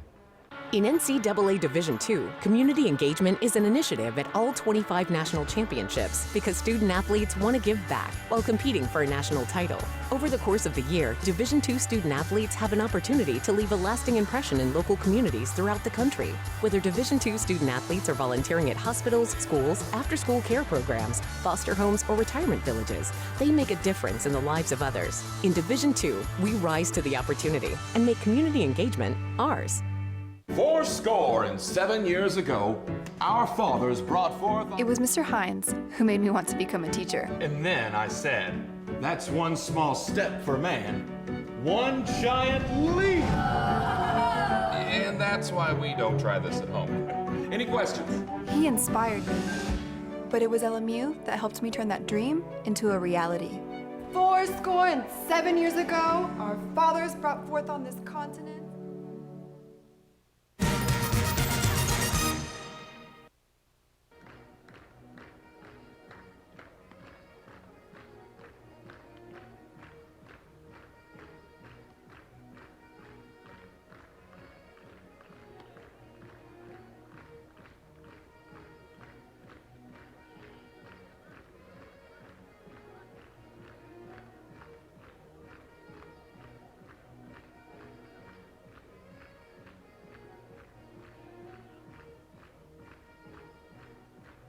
Carson-Newman feeling a little bit of confidence, scoring twice in the inning. Trimming it down to a 4-3 game as Tusculum turns it over to Harbor Jefferson. 8th appearance of the year, 3.5 ERA on the season. And he was almost untouchable when these two teams faced off earlier this season. He pitched in game 1, 5 shutout innings. He allowed just 1 hit. Micah Genter had that hit, and Genter's the man in the on-deck circle. It'll be up to Charlie Brown. Brown faced off against Jefferson twice and flew out to center both times in the April 11th meeting. Carson-Newman has scored twice in this one, and it's a 4-3 game in the 5th. Runner at first base and 2 outs, and Jefferson's first offering zips off the plate for ball 1. Partial book closure on Flesher, 4 2/3, 9 hits, 1 walk. 4 strikeouts. He throws 82 pitches, 56 for strikes. Given up 3 earned so far and is responsible for the man at first. Jefferson picks over in that direction, and Carpenter back safely. Well, Flesher can neither win it nor lose it because he didn't go the required 5 innings. So Jefferson trying to come in and potentially poach a victory. Carson-Newman trying to have something to say about that. A 1-0 pitch. Brown taps it foul into the air, back into the right. Counts level off now here at a ball and a strike. A pretty good Carson-Newman contingent here in the facility. Some alumni here. Tusculum fans continue to make their way into the park. See, Newberry's ball club has made it here as well as they get ready for their 6:30 first pitch. Throw to first and back safely once more is Carpenter.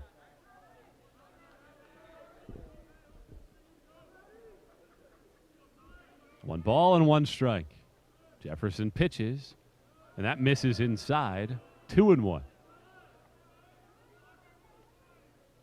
Well, it's super interesting now going through the chess pieces of this game because Tusculum has the third best reliever in the league in Mitch McCain, but the last time that he pitched against Carson-Newman, he nearly walked Tusculum out of a win. But he's still nearly unhittable. The 1-2. Brown fouls it back, and that nearly went in to our booth, and I think the windows are down, and our crew didn't flinch at all. Thank God those windows were down. Otherwise, that would have taken some of our equipment out and possibly a shoulder or two out. 2 balls and 2 strikes. Here's the pitch. Well off the plate. Ball 3, 3-2. And if you're Carson-Newman on the other side, you didn't have to use anybody out of relief yesterday. So Bradley is sort of playing with some house money at this point. And the Eagles have an elite reliever at the back end of Tyler Shaver as well. Payoff pitch in a 1-run game on hold with Carpenter getting checked upon at first. It's interesting because a right-handed hitter's at the plate. Hinton continues to hold Carpenter on, even though he'll be moving on the pitch. 4-3 Tusculum in the 5th. The Eagles have scraped back after giving up the 2 in the 4th. And the payoff pitch on the way. It's ball 4 down and away. And Carson-Newman puts the go-ahead run at first base with Micah Genter stepping up. Well, let's see if Genter, who's always been a wonderful defender, can do what he did against Jefferson the last time they squared off, and that's rifle a base hit. Runners at first and second base, 2 outs. Eagles applying the pressure in the top of the 5th. 4-3. Second-seeded Tusculum on top of 5th-seeded Carson-Newman. This is game 2 of our triple header tonight. Jefferson with a long hold. He pitches, and Genter takes up and in for a ball. 1-0. And once again, Tusculum will start to get the bullpen up and working. Tusculum has a very Baltimore Oriole feel to it. Jefferson has the long black sleeves underneath the vest. Jefferson checks second 3 times, then pitches and pumps in a fastball at the knees for a strike. They have the orange-billed hats, the white front panel with the Davy Pioneer logo out there, and then a black panel along the back. Black numbers and lettering on the front of the jersey in the back. The 1-1. That's in the dirt. 2-1.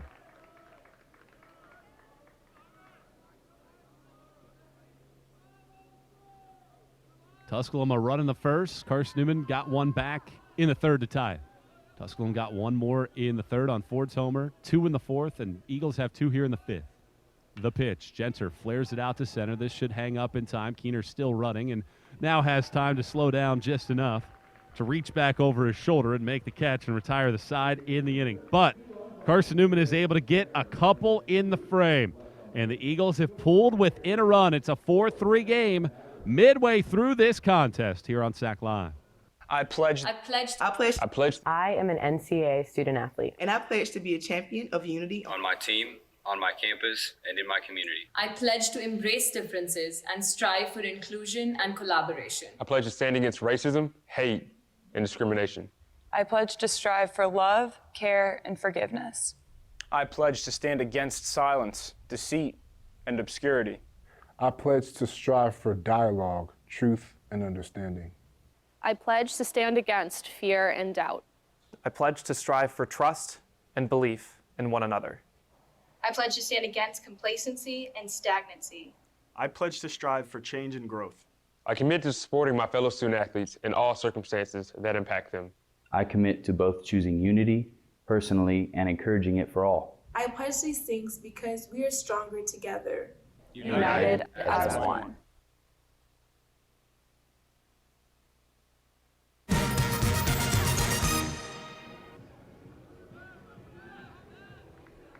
Carson-Newman's offense continues to do enough to make sure that Tusculum isn't going to pull away. Now the question is, can Bradley put up a 0? He's given up 3 runs in his last 2 innings, and it'll work against Bryson Ford, who homered off him the last time. 4-3 game in the 5th, and that pitch hits Ford. On a pitch up and in, it plunks Ford, and, I mean, not by a whole lot either.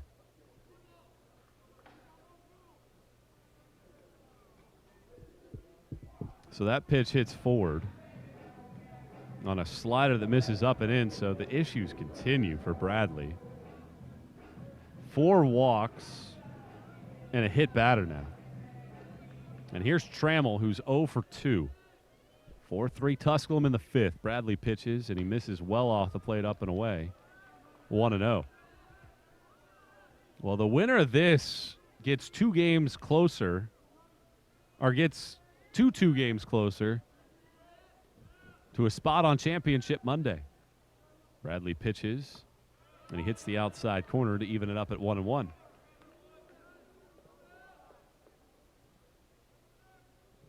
The loser has to go through elimination games the rest of the tournament. Runner at first base, Ford. He's got 20 steals this year as Bradley pitches, and he misses off the plate away. It's 2-1. Well, Ford putting the pressure on Carson-Newman. Trammell had 5 RBIs the last time these teams met. And with the count at 2 balls and 1 strike, Bradley works from the stretch. He pitches. Trammell swings and misses. Good pitch downstairs. And the count evens up at 2 balls and 2 strikes.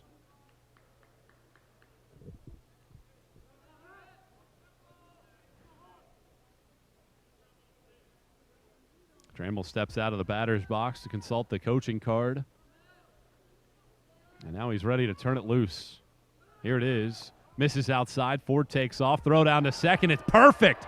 Right on the money to second base. What a throw by Parkinson. Genter there to slap the tag on the left shoulder of the would-be base stealer. It had to be a perfect throw. If it wasn't, Ford was safe. But you can't set it up on a tee any better. And now with 1 out, a payoff pitch to Trammell. And it's on the inside corner for strike 3 called, and Trammell thought it was ball 4.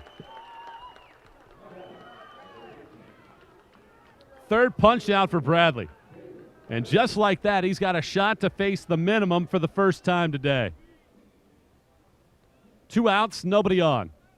Tusculum ahead 4-3, and here's Adderley. 1 for 2 on the day, and he takes a strike on the outside corner. Adderley's an impressive player. You like what the future this young man has to offer. Just a sophomore. The 0-1. Misses off the plate down and away. 1-1. And we're going to run into this for the next few years. He's a COVID sophomore, so everybody gets an extra year of eligibility. The 1-1. On the outside corner, it's 1-2. So you could see him in this league for 3 more years after this one. 4-3 game. Tusculum on top in the 5th. The 1-2. Missed down and away. Parkinson tried to yank it back towards the zone. Couldn't do so.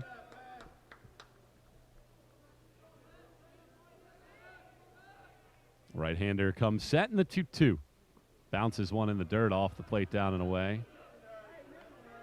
And Bradley once again runs the string out at 3-2. He's now at 82 pitches, and for the first time today, Carson-Newman's bullpen has started to congregate. Tyler Shaver is starting to get loosened up. And the right-hander's ready with a 3-2 pitch and a swing at a high fly ball, first base side. This one might be playable. Jackson's over there, leans to his left, and he makes the catch. Terrific play by Jackson. You can see the skills of the typical right fielder to haul it in, and that ends the inning. He was right near the home plate of the second bullpen mound closest to the wall. He made the grab, and it ends the inning. And a minimum face by Bradley, and we have a 4-3 game going to the 6th. Can the Eagles offense get rolling again? They have the top of the order coming up here from Smoky Stadium.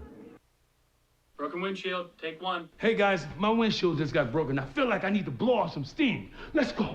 1, 2, 3. Mr. Blanks, there's no need to be stressed. Geico makes it easy to file a claim online, on the app, or over the phone. Yeah, but what if I never hear back? That's gonna make me want to go, check.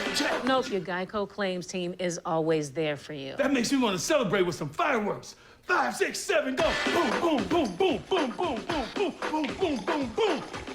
Yeah! Geico. Great service without all the drama. I just did not have a lot of stability. I was facing foreclosure, not working at all, didn't have any money. I could not go to school and work, so I found Marcel. The experience here has been so wonderful. It's been amazing. I was able to have the full-time hours without the full-time load. They are just incredibly supportive. And Marcel's very affordable. Mars Hill University Adult and Graduate Studies. Education that moves mountains. I will be the first in my family to graduate with my bachelor's degree.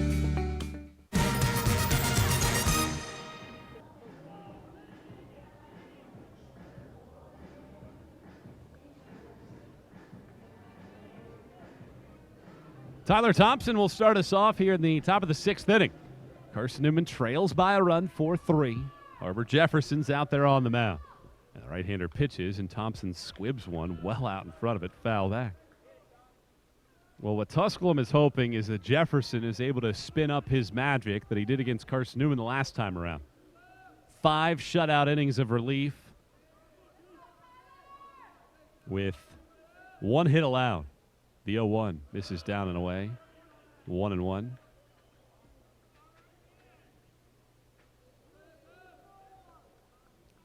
Tusculum trying to maintain this advantage. A 1-run game. Carson-Newman has never led. The 1-1 pitch. Thompson flares one behind second base. It's sinking, and it drops in front of Trammell for a base hit. Thompson has his second knock of the day. And yet again, Carson-Newman leadoff hitters continue to do their damage. 10th hit by the Eagle lineup. 4th time in 6 innings that Carson-Newman has had the leadoff man aboard. Now, can they get him in to tie this game?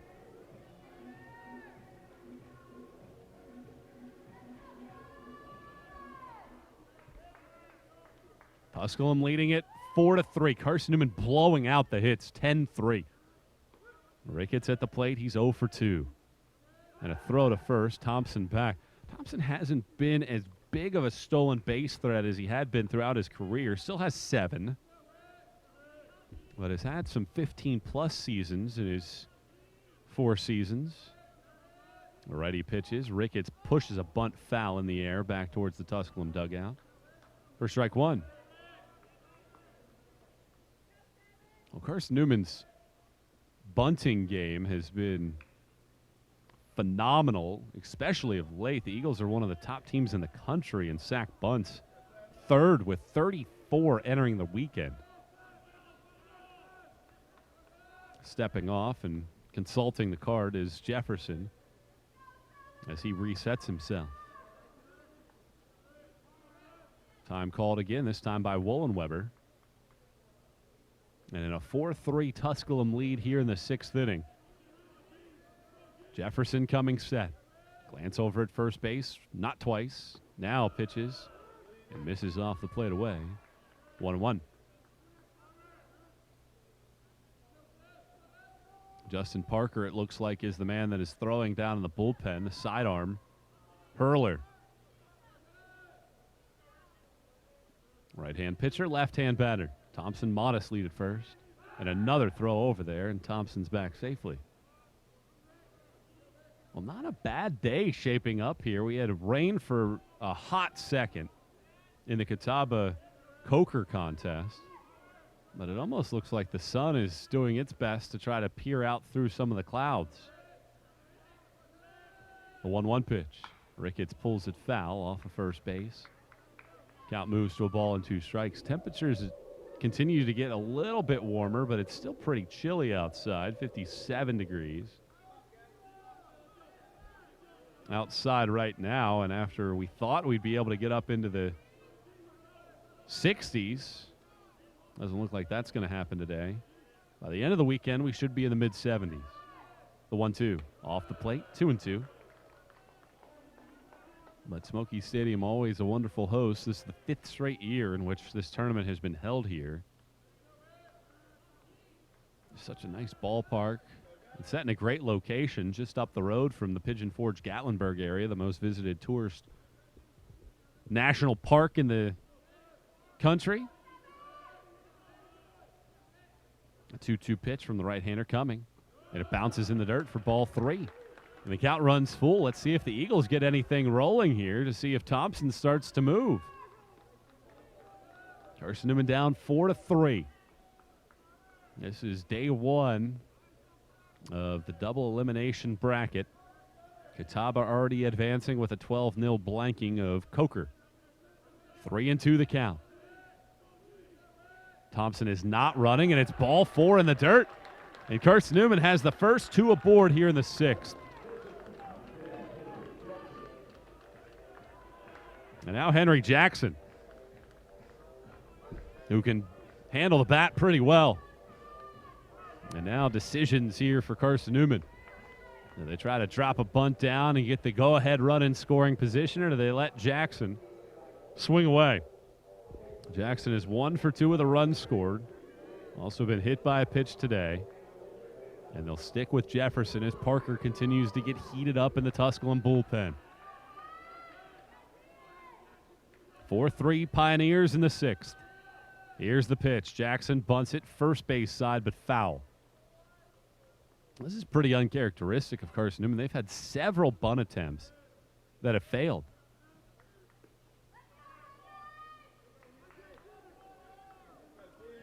It's a team that practices bunting just as much as anybody, other than maybe Newberry.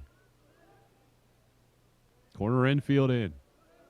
Nobody out, 2 on. The pitch. Jackson does bunt it. First base side, it's perfect. Picked up by Jefferson. He throws to Hinton covering the bag. It is a perfect sacrifice bunt by Jackson. 1-3 on the putout, and the runners advance to second and third base. Ricketts now the go-ahead run at second, and the tying run Thompson at third for Harrison Travis. Travis 1 for 3, singled and scored in the 5th, and probably the end of the line for Jefferson as Coach Steele is making his way out to the mound. And the infield is coming in around him. There hasn't been an official directional point.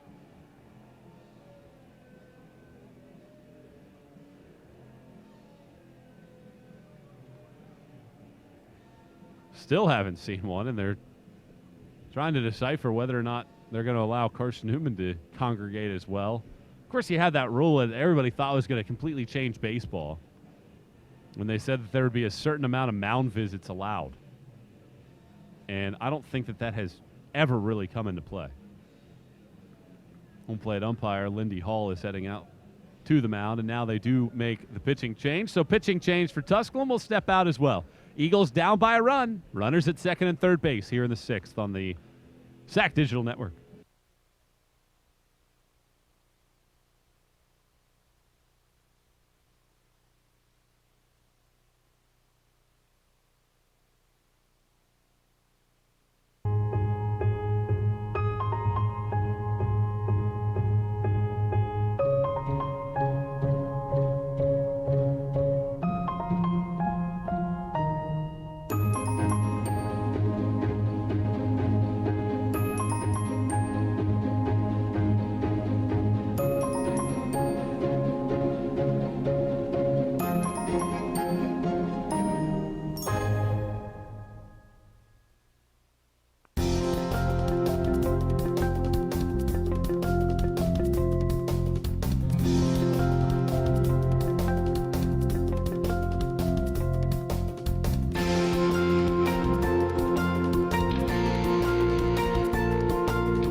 New pitcher for Tusculum is a right-hander.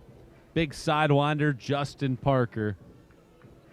On the season, 4.39 ERA, 2-1 record on the year for Parker. He pitched twice against Carson-Newman this year, gave up 4 earned runs in 4 1/3 innings, pitched on the mound. And he enters in a pretty big slot. Carson-Newman has scored the game's last 2 runs. After trailing 4-1, they're within 1. At 4-3, they have the tying run at third and the go-ahead run at second base. 1 out here in the 6th. 4-3, Tusculum on top. And Parker's first pitch to Harrison. Travis is a line shot to third, picked up by Adderley. A good reactionary catch. That ball was roped by Travis, and just a nice play from Adderley. And that's a monster out for Parker. 1 pitch, and he gets the out. So now Parker will go to work on Matt Parkinson. Parkinson has 2 singles and 3 trips. 1 here would give the Eagles the lead, down 4-3. And Parkinson takes a strike at the knees to get ahead at 0-1. 15th overall appearance of the year for Justin Parker. A big side-winding motion. Parker coming set, he pitches. Parkinson pulls it to left, sinking in a hurry. It drops in for a base hit. In to score Thompson. Quickly to it and throwing it to the plate is Flood. Throw down to second base, not in time. Parkinson able to get in safely. We're tied at 4 on the base hit from Parkinson with 2 outs in the 6th.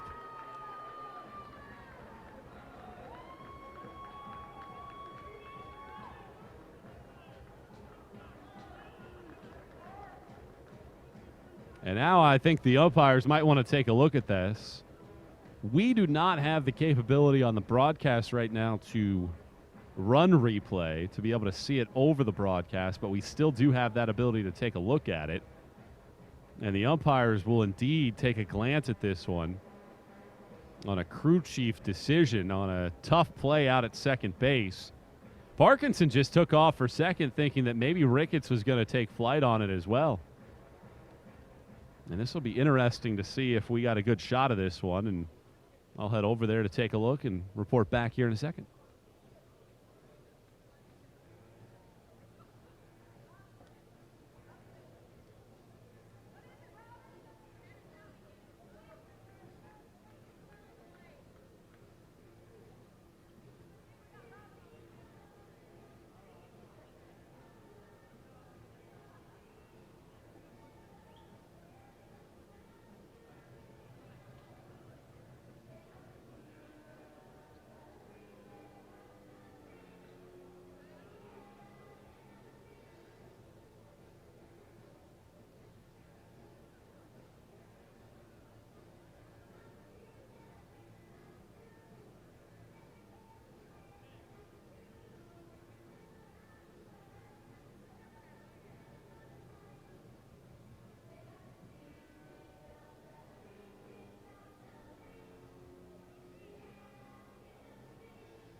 I just took a look at 2 different angles from our replay crew, and it's very, very hard to see whether or not he was safe or out. It certainly looks like the tag was maybe a fraction late. The ball beats Parkinson, but he slid underneath the tag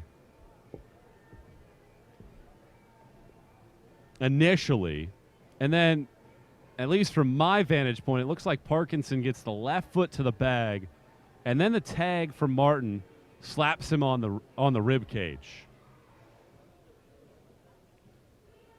So, at least for the time being, it seems like we'll be safe. So let's take a look. And the umpire comes in and says safe.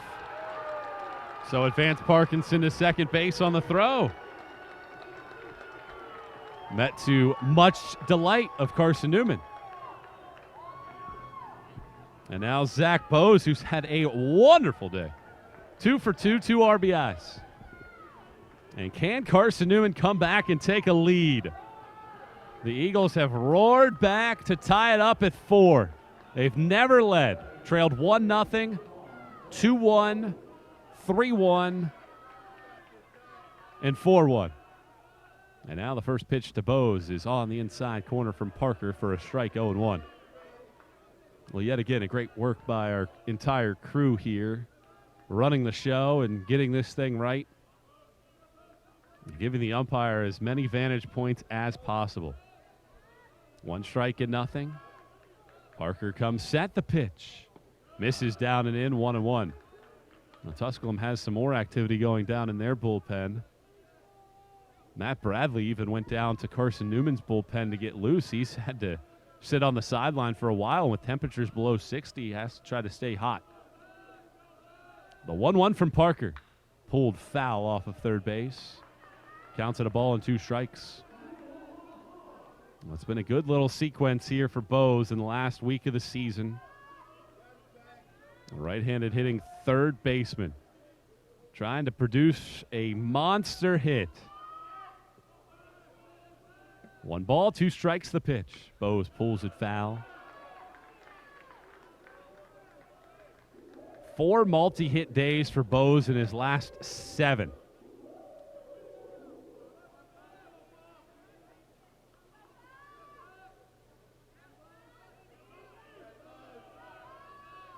Ten for his last 21. The pitch. Bose taps it off the plate, foul. And we'll have to do it again. So Bose has been hot. He has 2 home runs in that stretch. 7 RBIs. Can he keep things rolling? Or does Parker come in and slam the door shut here? The runner at third base is Harbor Jefferson's responsibility. 4-4 game in the 6th. 1-2 the count. Here's the pitch. Off the plate away, 2-2.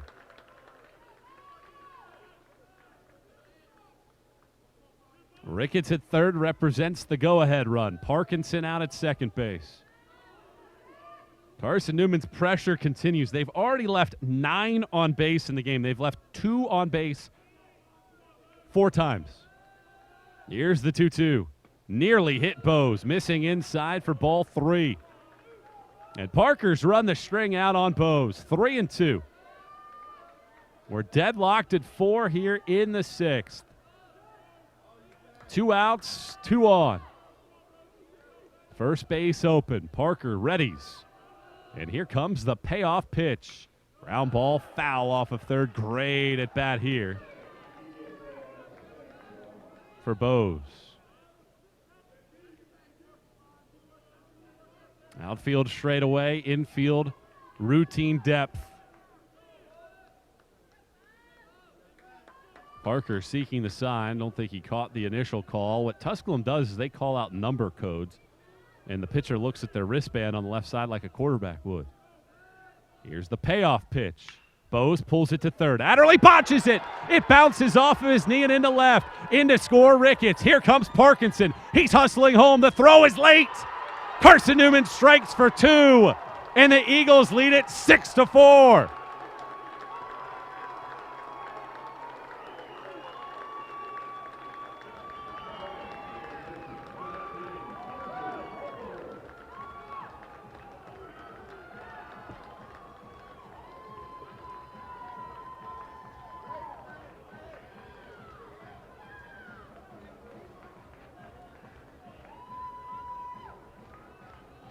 Third error of the day for Tusculum.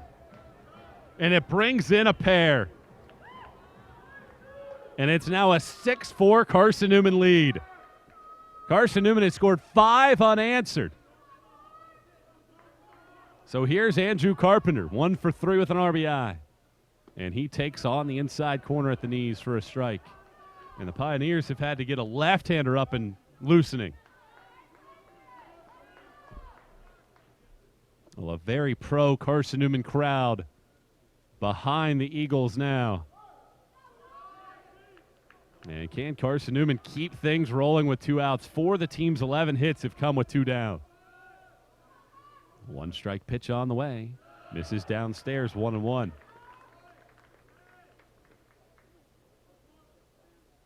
Well, you never want to second guess anything because Becker gave up 5 runs to Carson-Newman in an inning plus. But some of these teams this weekend, a lot of tough decisions when it comes to starting pitching. The 1-1. Swing and a miss. 1-2. But Flesher just dealt with so much traffic on the base paths that he had to be pulled after 4 2/3. And Carson-Newman has been able to score 3 times here in the 6th. Parker's ready. And a 1-2 pitch. Misses down and in, 2-2.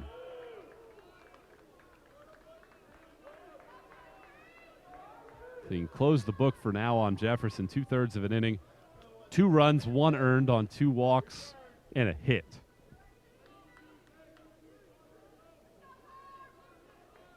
So now Parker, the man responsible. Right-hander pitches.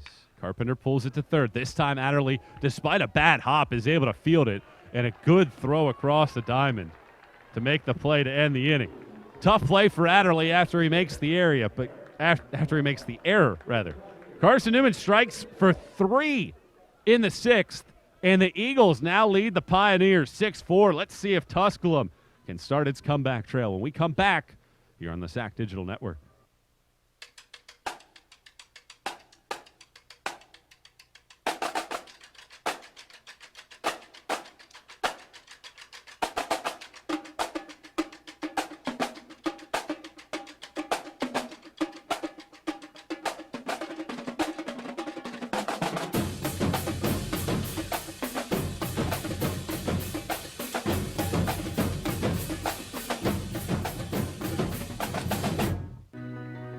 Every student comes to Wingate with a story.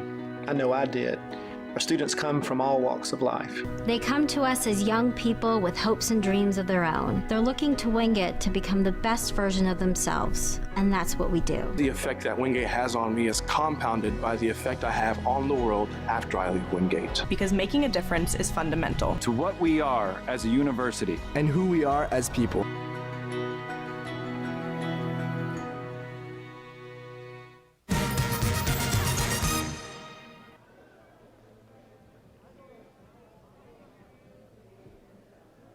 Carson-Newman struck for 3 in the top of this 6th inning. And now Matt Bradley, after a lengthy delay, is back to the mound to face off against Zane Keener, who's 0 for 1 with a walk. And the right-hand pitcher ready to go as he fires, and Keener takes a strike on the outside corner. That was the 84th pitch of the day for Bradley. There's bodies in Carson-Newman's bullpen, but nobody throwing. The 0-1. Good backdoor slider on the outside corner for a strike. It's 0-2. A lot of outs left in this one. Plenty of time for the most potent offense in the league. The 0-2 pitch. Missed off the plate. That's a good fastball from Bradley. Parkinson was set up well off the plate, just seeing if Keener would chase. And now a 1-2 pitch on the way. Bouncing ball first base side, but foul.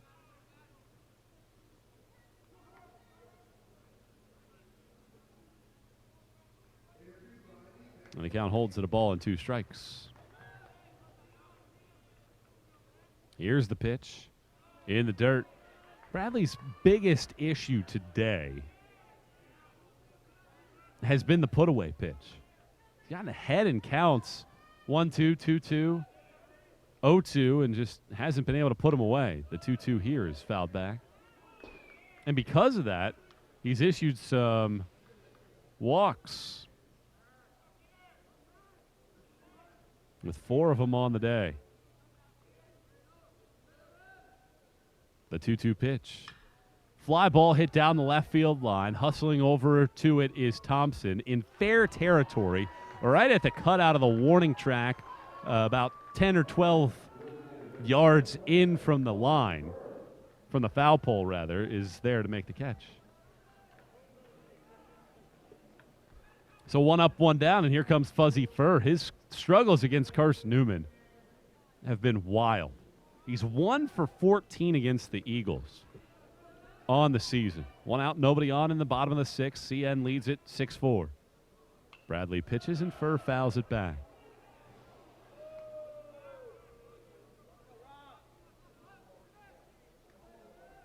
Against everybody else, he's hitting .357. The 0-1. Furr takes his slider on the outside corner for a strike. It's 0-2. I mean, that's just crazy to think about. No balls and 2 strikes. Here's the pitch. And a slider bounces off the plate away. Trying to get Furr to go after it. But you have to credit Carson-Newman's pitching staff. Eagles pitchers have been great against right-handed hitters. Brutal against lefties. The 1-2. Off the plate again. 2-2. Entering the weekend, Carson-Newman pitchers have given up a .246 batting average to righties. It's .330 against lefties. Break-even pitch from Bradley. Misses again, 3-2, and just as I was talking about, Bradley gets ahead and just can't put it away. 6-4 Eagles in the bottom of the 6th. Right-hander has to step off the back of the rubber to reset himself. And now the payoff pitch to Furr. And a ground ball hit in the hole at third. Diving efforts from both Bose and Genter. And Furr finally breaks that skid with a base hit with 1 out here in the 6th.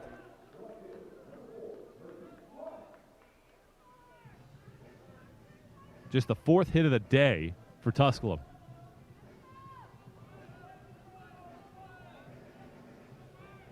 And now Tom Griffin's heading out to the mound on that jog again.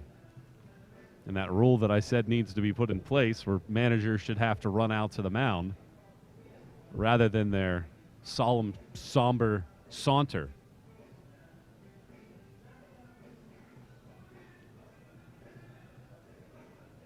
Tyler Shaver is getting loose in Carson-Newman's bullpen.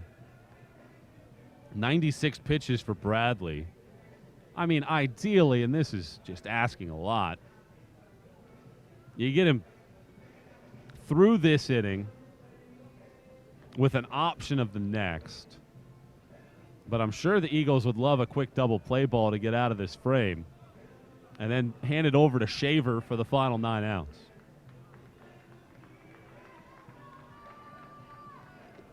There is Carson-Newman's best reliever this season. And what people thought might be is the best reliever is behind him, Hunter Long, who's out for the year with a UCL injury. Right-hand pitcher, right-hand batter with a runner at first base. And the pitch. Swinging a line drive hit into left center field, hustling back Brown, still going back to the wall, and this one hops the fence in left center. Picked up by Brown, racing around third base. Genter's relay throw to the plate. Parkinson catches, and they have the runner at the plate. Parkinson with a play, and he goes right into the face of the runner at the plate, and the home plate umpire has tossed Parkinson, and here comes Tusculum's bench. And things getting chippy here. I mean, Parkinson had to be in that area. You probably couldn't elude that collision at all, because Parkinson had to make that play, and Furr had to keep running along the line to try to get there. That's a great play, though. Brown to Genter to the plate for the out. And we're going to have to calm things down here. That is wonderful stuff for the second out of the inning. So you can chalk it up for Flood with a double to left center field. Second hit of the inning. Move Furr around the base paths. Throw him out at the plate. 8-6-2 at the dish. And Parkinson will be ejected for what was that Nick Castellanos play. And that play was not handled well by Major League Baseball. And certainly, it's fine if you get excited, but you can't go right into the face of an opponent. And Parkinson went right over the top of Furr. And the home plate umpire is going to have a conversation with Coach Tom Griffin and Coach Brandon Steele about this. I mean, that's one of those situations, too, where, I mean, that is a monster play. Rather than it being a one-run game and the tying run at second base with one out, it's the second out of the inning and you preserve a two-run lead. So that's just a tough play all around. And certainly in basketball, you want to have the officials give somebody a chance before you tee them up. But the home plate umpire, Lindy Hall, immediately said, let's get Parkinson out of this game. He was standing over at third base, actually, and it was the first base umpire, Ned Timmerman, that made the call. And now they're going to take a look at this one on what the call is going to be, and Carson-Newman will have to make a change behind the plate, and I believe it's going to be Brendan Krob that's going to take over. And Matt Parkinson gets high fives and an applause all around. I mean, that's a wonderful play by Parkinson because he took a heavy hit from Furr.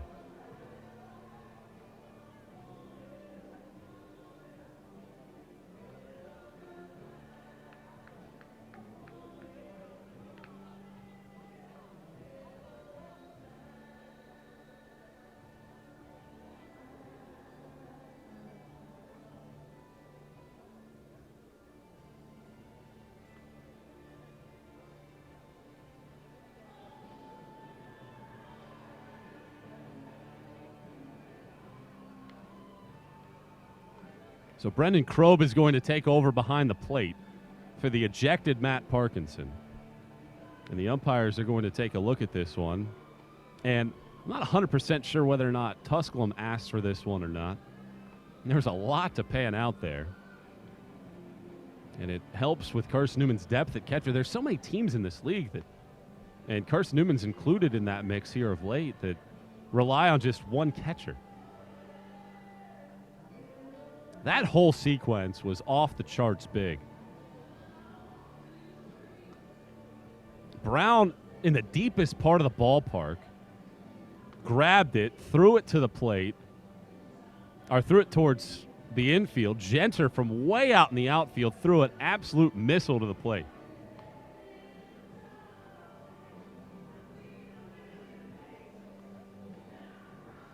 What they're actually looking for is malicious contact by Furr on whether or not he should be thrown out of the game. It's such a bang-bang play at the plate. As a runner, you're always looking at home, or you're looking at the base that you're going to. You're not necessarily looking for somebody in front of you, and if somebody gets in your way, it's not like you're on the highway where you slam on the brakes and then honk your horn and let them get over or get out of your way. You got to just keep the green light going, and the umpires are taking a look at this one. And what is great about this whole segment is that this gives everybody a chance to take a breath and to calm their heads. After that moment, these two teams are major rivals. This is the 15th time they've squared off in the SAC tournament. Tusculum leads at 8-7. Eagles won the last meeting back in 2017. It was the first of 3 straight elimination wins for Carson-Newman that season as they went to Championship Monday before suffering a 9-4 loss to Lincoln Memorial. And that great club led by Jeff Sixai. So a lengthy pause here trying to decipher what to do with all the bodies here at this sequence. And Matt Bradley trying to stay loose. What this has done, even in the smaller vacuum, is Tyler Shaver was having to hustle to get ready. Well, now he's good to go. I mean, he's had all day long to get loose out there in the Carson-Newman bullpen. And because of that, if Coach Tom Griffin wants to get Bradley out of there, it's been tough for Bradley because he has been on the mound and then off the mound and had to settle, and now the home plate umpire is running out. He's done with the look, and he's going to have a conversation with Tom Griffin and Brandon Steele about the official decision on what the call is.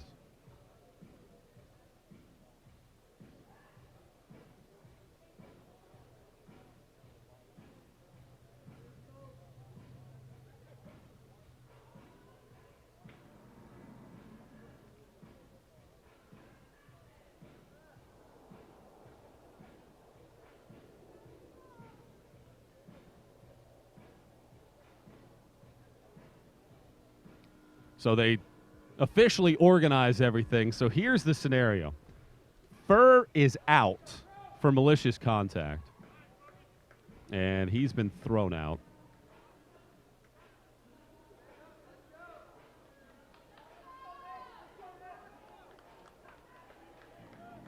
So Furr's been ejected, and then Matt Parkinson has likewise been ejected for unsportsmanlike conduct, which I think in baseball is not a 15-yard penalty.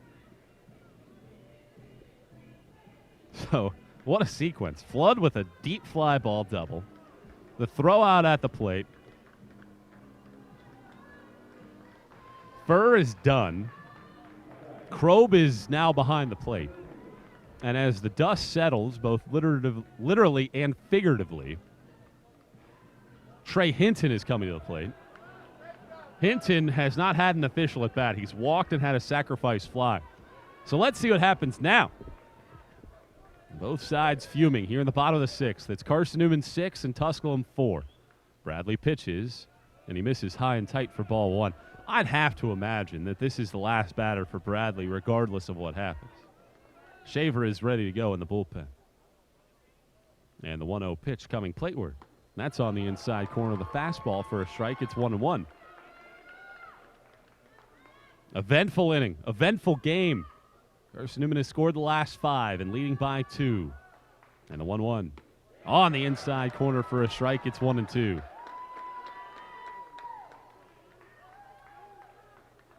6-4 ball game. Bottom of the sixth. Bradley ahead of the first team all-conference pick. And now the 1-2. And Hinton slaps at it and pushes it foul into the seats down the left field line. And we'll do it again at a ball and 2 strikes. Well, it's interesting looking at Bradley's body language out there as well. He's stretching out that right arm.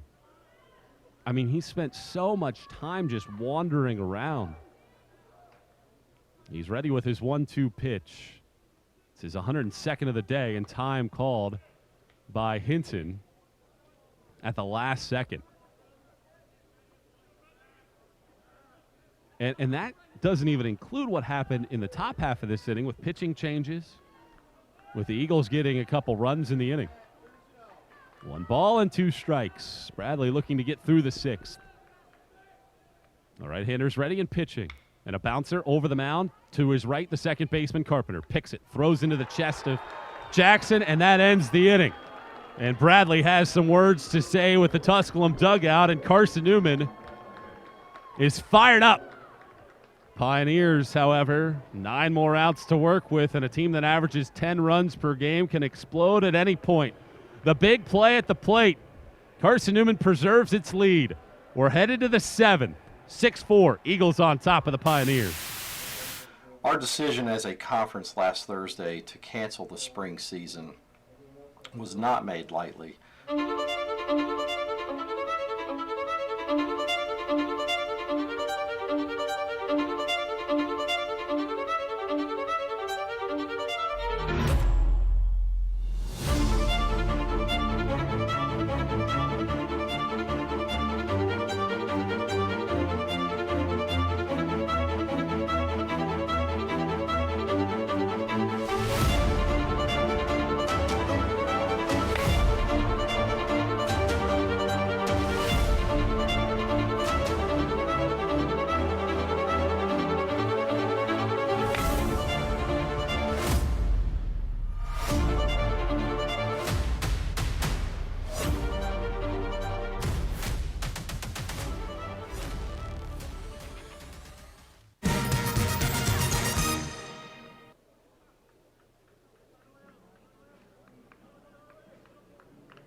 Justin Parker back to work in the top of the 7th inning. He entered in the 6th inning and gave up an unearned run in 2/3 of an innings on a hit. And now we'll go to work on Charlie Brown. Eagles lead at 6-4, and Brown swings at the first pitch, crushes it down the left field line, but it's foul. And into the corner, way out in front of it. And it's 1 strike and nothing. Well, what's interesting about the ballpark, too, is Carson-Newman's fan base is right around the dugout. Tusculum's decided to sit upstairs, so the noise is really loud when you're near field level on the Carson-Newman side. The 1-strike pitch. Misses off the plate, down and away. 1-1.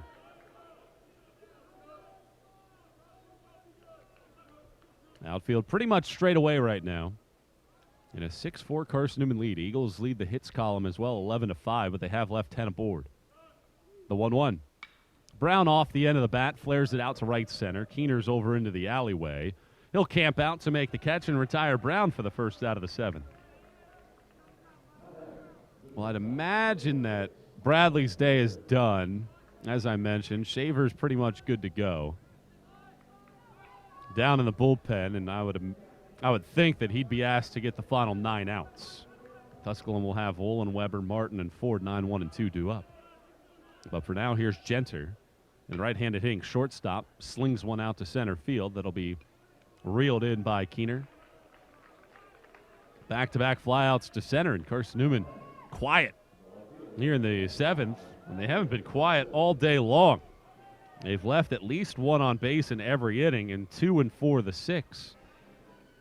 10 overall, and Thompson, who's 2 for 4, will stand in. The orange and blue, 6. The orange and black, 4. Carson-Newman on top of Tusculum. This is just game 2 of this double elimination bracket, 4th of the weekend. The pitch. Fastball outside corner from Parker. 0-1. Well, the best thing that Tusculum can have happen right now is for Parker to throw a quick inning and to get the bats back to work in the 7th.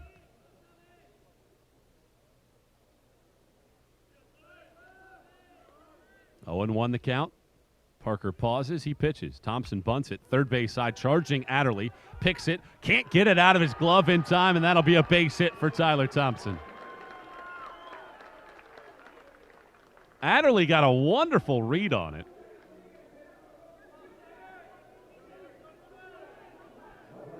He was playing back, but Thompson tipped his hand so early. And that'll be a bunt single for Thompson.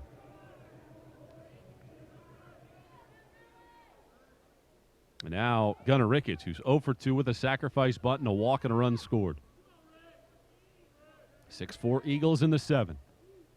The pitch. There goes Thompson, and it's a grounder out towards shortstop, and it's bobbled by Ford. Ricketts hustling to first. He's in safely.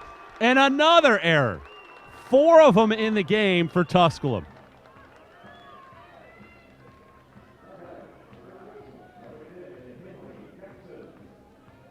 Well, we talked about it with Coker in the first game today. Coker made 5 errors, and they probably weren't going to be able to beat Catawba anyway, because those errors really didn't play that big of a factor in the first inning. One did that brought in Simpson, but that was after he had an RBI double, so the inning would have extended anyway. But if you're going to give teams extra outs, you really make your life really challenging. And that's been the case today. 4 errors in the game. Carson-Newman has taken advantage. The 2-run error by Adderley in the 6th allowed Carson-Newman to take this lead that sits at 6-4 in the 7th. Ricketts at first, Thompson at second, and here's Jackson. 2 outs. Parker pitches, and Jackson with a check swing. It's a fair ball inside of the first base bag and into the corner.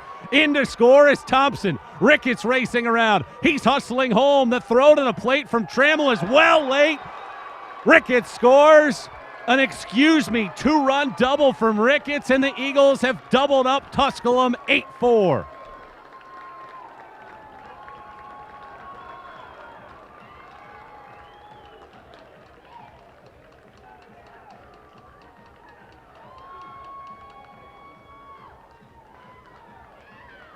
That was a check swing from Jackson.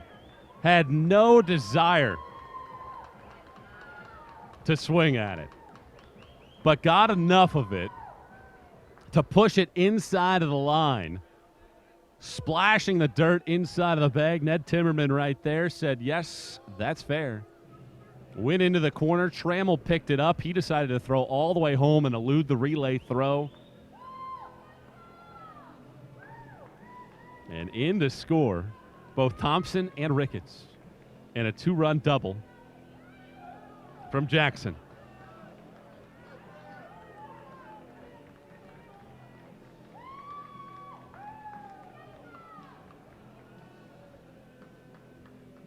So after Brandon Steele has a conversation, it brings Harrison Travis to the plate. 1 for 4 on the day. 8-4 Eagles in the 7th. The pitch. Travis hits it in the air to right. Trammell drifts back a little bit. Should grab it, and does, into that light brown colored mitt. And it ends the inning, but Carson-Newman strikes with 2 outs. A little 2-out magic for the Eagles. And the lead sits at 8-4 at stretch time. Carson-Newman has scored 6.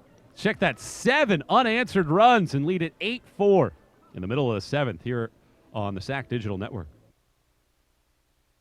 You're right. That's a 5th floor problem. Not in my house.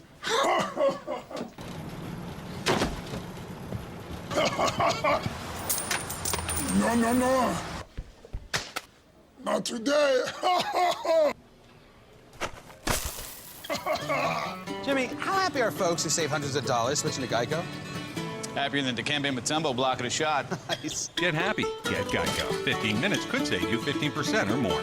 In NCAA Division II, community engagement is an initiative at all 25 national championships because student athletes want to give back while competing for a national title. Over the course of the year, Division II student athletes have an opportunity to leave a lasting impression in local communities throughout the country. Whether Division II student athletes are volunteering at hospitals, schools, after-school care programs, foster homes, or retirement villages, they make a difference in the lives of others. In Division II, we rise to the opportunity and make community engagement ours.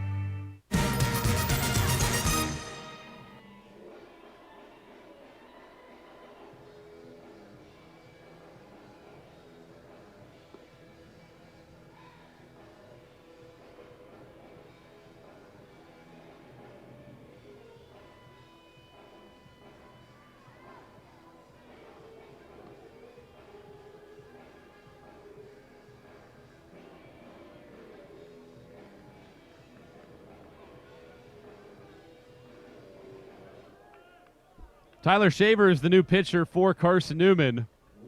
The junior right-hander from Dandridge, Tennessee, is making his 12th appearance of the year. He's 3-3 with a couple saves and a 3.34 ERA, 44 strikeouts and 14 walks this year, and he delivers the pitch. High fly ball to left by Wollenweber. Thompson is back near the warning track, but a few steps in front of it. The left fielder makes the catch, and there's quickly one away here in the 7th inning with Carson-Newman on top 8-4. Close the book on Matt Bradley. 6 innings, 5 hits, 4 earned runs allowed.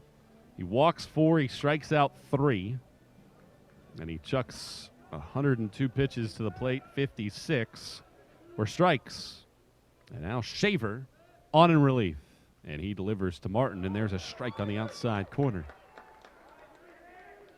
Well, Shaver against Tusculum gave up 3 earned runs. He walked 4 batters and didn't give up a hit.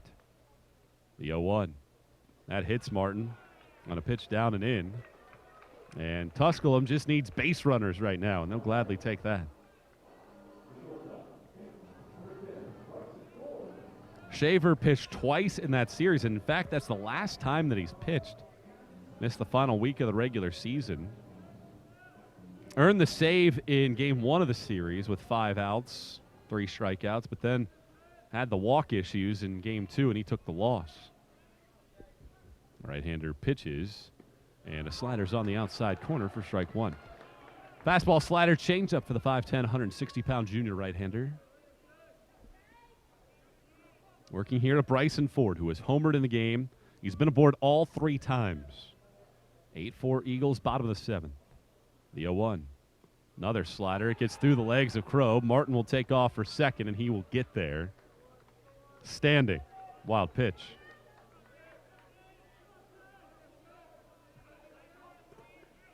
Well, if you're Tusculum, You've put up double-digit runs 18 times in 38 games. 4-run deficit is not insurmountable. They've had 14 home runs in their last 6. 1 ball and 1 strike. Here's the pitch. And that's in there at the knees for a strike.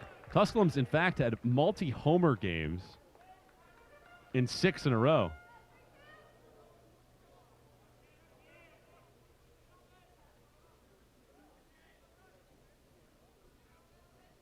One ball and 2 strikes. Here's the pitch. And a bouncing ball through the wide open hole right side of the infield and into right field for a base hit.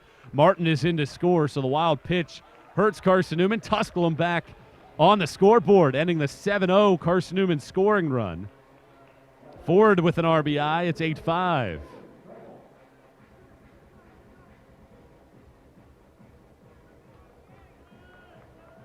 Sixth hit of the day for the Pioneers. And now Brandon Trammell. And he can make this a 1-run game in a blink of an eye. He's 0 for 3 today, but has blasted 13 long balls. Righty against lefty with a runner at first. 8-5 game, the pitch. Trammell fouls it back.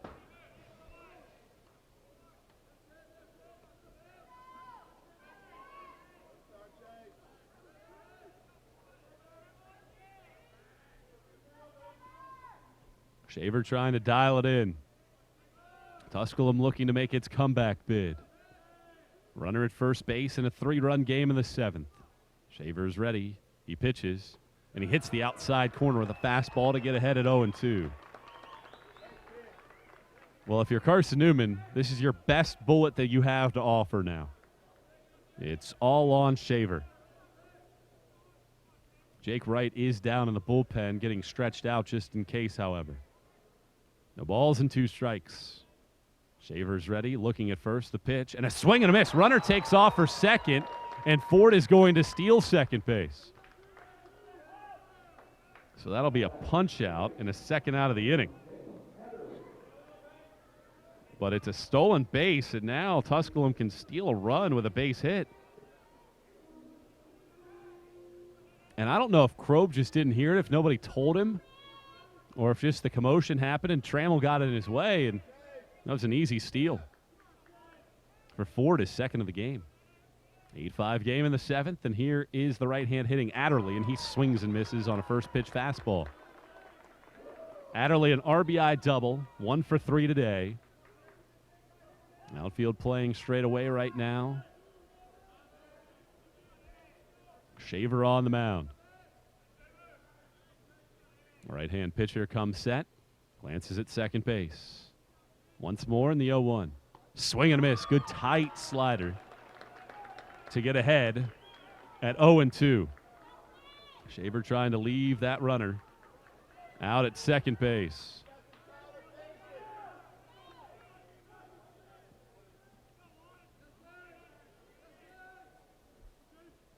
Shaver has the sign, the pitch. Misses down and away with a slider. Counts now 1 ball and 2 strikes.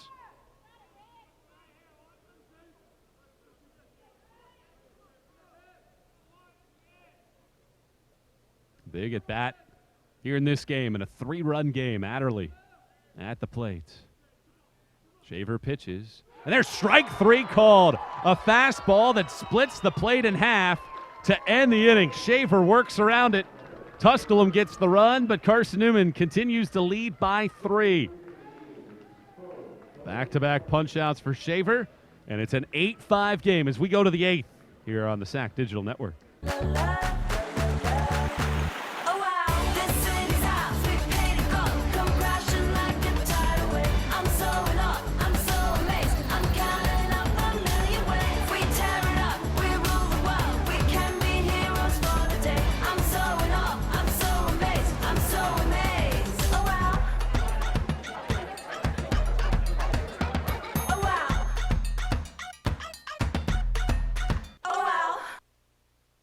Being a champion takes more than talent, more than the perfect pass, more than using your head. Being a champion takes the spirit to always push harder, the ability to overcome any hurdle, and the fire to be the best. Welcome to Division II, where the pursuit is yours to create. And the question isn't, can you do it? It's, will you?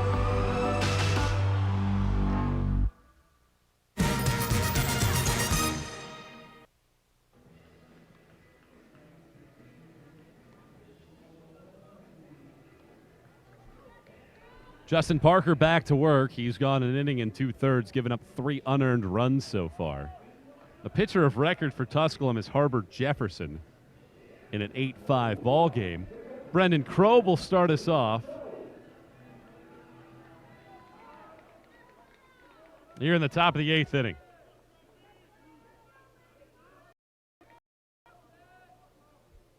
Parker works from the stretch as he pitches, and he zips a fastball in the outside corner for strike 1. Thanks for tuning into this broadcast. Been a fun day at the ballpark. And we'll have one more for you coming up tonight. 6:30 is the scheduled first pitch, Newberry and Wingate. The 0-1. That hits Kroeb, and that sounded like it hit something pretty hard, and Kroeb has dealt with some injuries, and he sprints down to first base to try to see if he can get some of that pain out of there.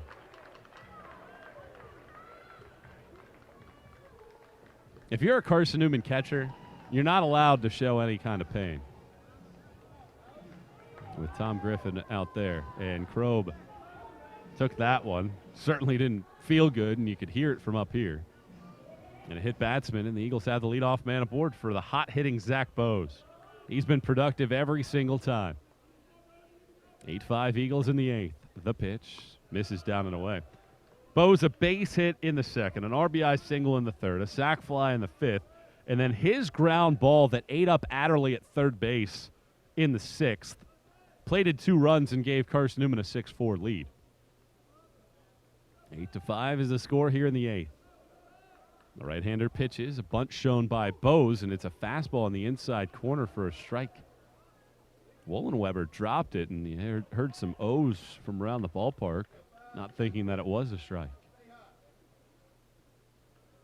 11th ranked Tusculum, the number 2 team in the league that was atop the standings for much of the year.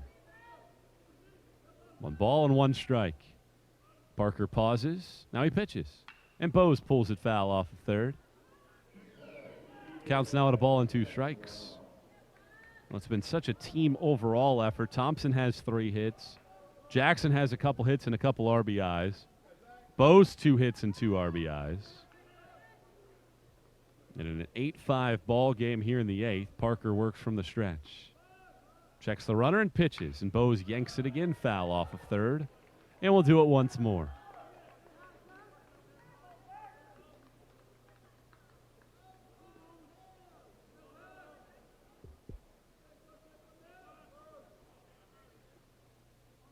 Right-hand pitcher and right-hand batter. Kroeb at first, the leadoff base runner.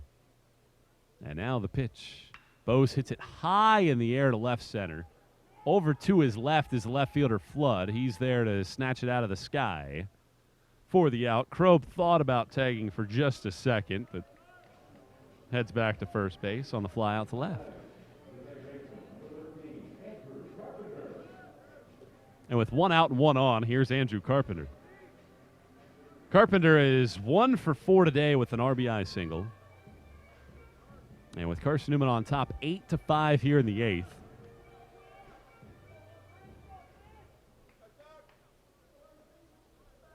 The right-hand pitcher will operate here to Carpenter. Kroeb gets his lead from first base. Carpenter awaits the pitch, and Parker delivers. There goes Kroeb, and Carpenter pulls a ball foul towards the tarp in the third base side. And the count holds now at 1-0.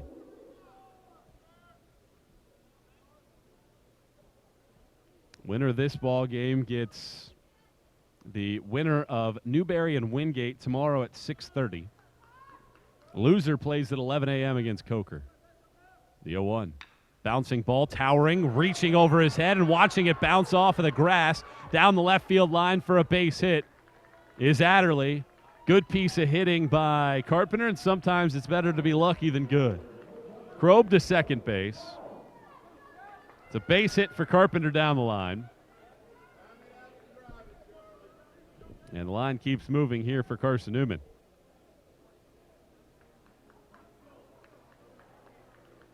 And I think that's the end of the line. Indeed it is. A left-hander coming into the ball game for Tusculum.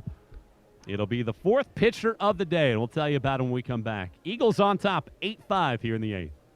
Tasha, did you know Geico could save you hundreds on car insurance and a whole lot more? So what are you waiting for? Hip-hop group tag team to help you plan dessert? French vanilla, rocky road, chocolate peanut butter cookie dough. Scoop, there it is. Scoop, there it is. Scoop, there it is. Scoop, there it is. Scoop, shakalaka, shakalaka, shakalaka, shaka. Scoop, shakalaka, shakalaka, shakalaka. Geico. Switch today and see all the ways you could save.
Tusculum's back into the bullpen, and they call upon Alec Lay to face off against Charlie Brown.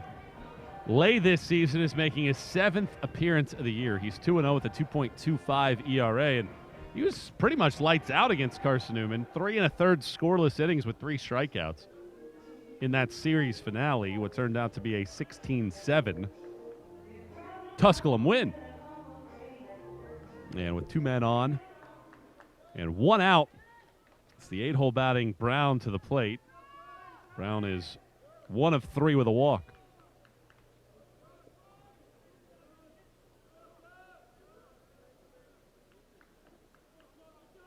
So Brown at the dish, 2 men on, and 1 out. Lay works from the stretch as he comes to the pause. Checks back to second and pitches, and there's a strike on the outside corner to get ahead at 0-1. So Flesher started it 4 2/3 innings, gave up 3 earned. Jefferson came in 2/3 of an inning, 2 runs. Parker, 2 innings, 3 runs so far. He's the man responsible for the men at first and second. Now the southpaw Lay glancing at second and pitching, and Brown fouls it back into the right-hand side out of play as Lay gets ahead at 0-2.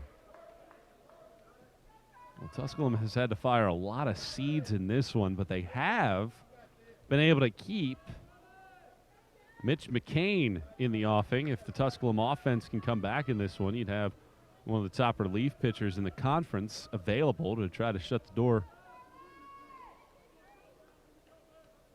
The balls and 2 strikes with Brown at the plate. Here's the pitch.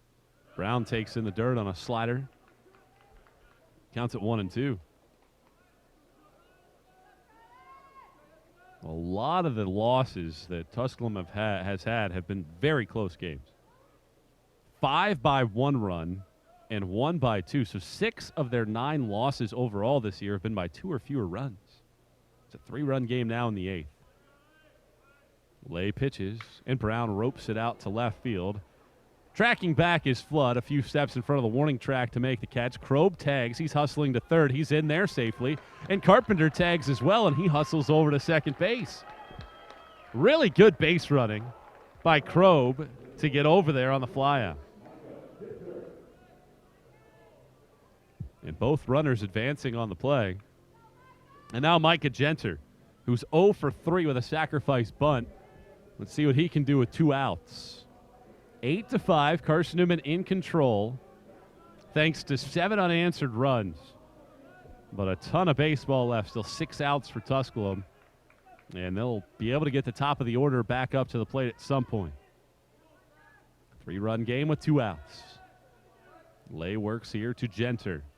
The pitch, swing and a miss. Genter went down to a knee to wave over the top of it.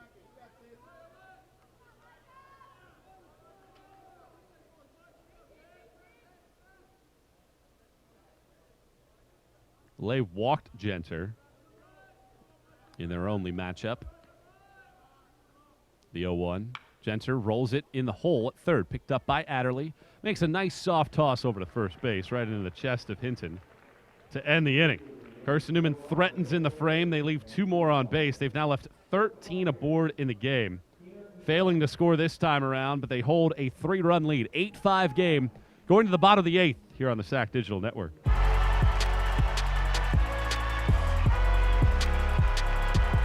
Number 32, Kyle Hornsby.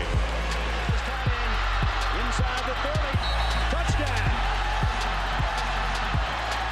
Michaela Burgess. An incredible finish by Hall. The NCAA and its member schools offer nearly 500,000 college athletes a path to go pro in something other than sports. Learn more at ncaa.org/opportunity. Dear college sports. There's light at the end of the tunnel. A return to normal and all we love about sports. You've instilled resilience, focus, and selflessness in us. We've put those lessons to work. We've found strength and unity in each other. You continue to take us places we never imagined. You bring out the best in us. So when we look forward, we see the light at the end of the tunnel. We see a better world for all of us and for college sports.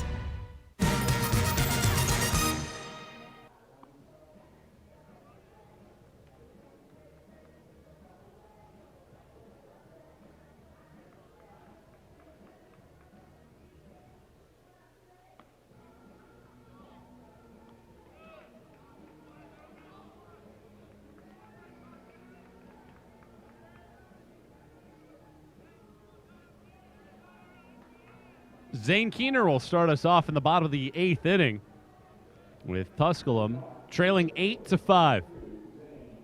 First game of this tournament for Tusculum. Carson-Newman last night took down Mars Hill 4-0 to get into this double elimination bracket.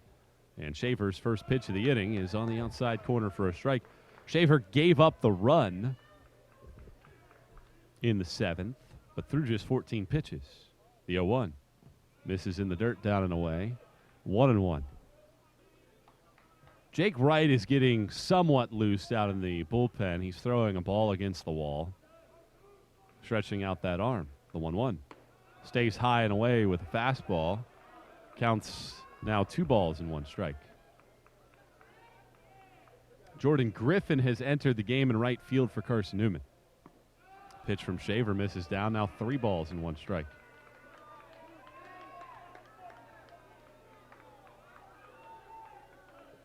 Righty against left-hand batter. 3-1 in the count, the pitch. That's on the outside corner for a strike. Running the count full now at 3-2.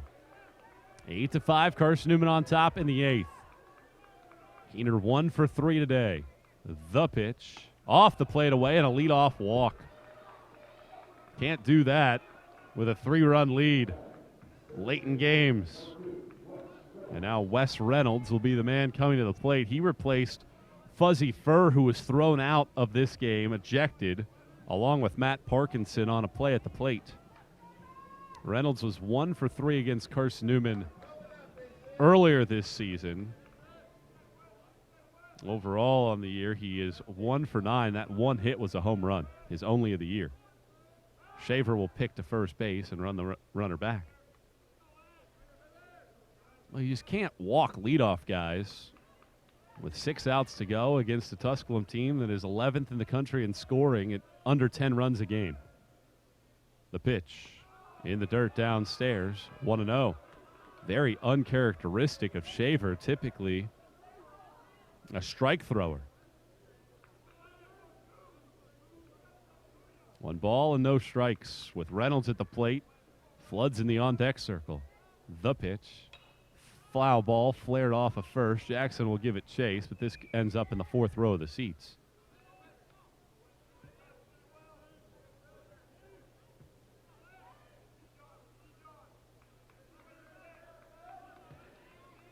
Well, we know we're going to get back to the top of the Tusculum lineup. The question will be is what's the scenario going to turn out like?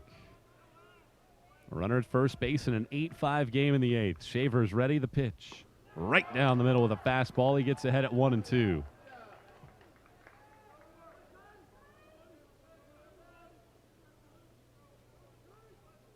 Reynolds consults the card in his back left pocket.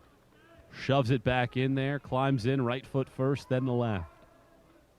Shaver dangles the ball near his right hamstring, now brings it out in front of his chest, down to the belt. The 1-2. Foul ball, Reynolds late on a fastball, getting it off of first base. And the count's now at a ball and 2 strikes. Although the scoreboard says a ball and 3 strikes.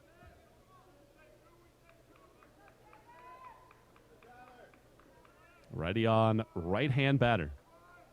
Shaver pauses, he pitches, and another foul ball. This one floats back towards us and drops back into the seats. Good at bat, though, by Reynolds. Coming in cold. This isn't the deepest overall lineup for Tusculum. Pretty much their starters are the guys that are in there almost at all times. 1 ball and 2 strikes. Runner at first base gets his lead. The pitch. High pop-up. This will stay in the field of play. And foul ground. Jackson, the first baseman's over towards the warning track. 45 feet up the line to catch it. Retiring Reynolds.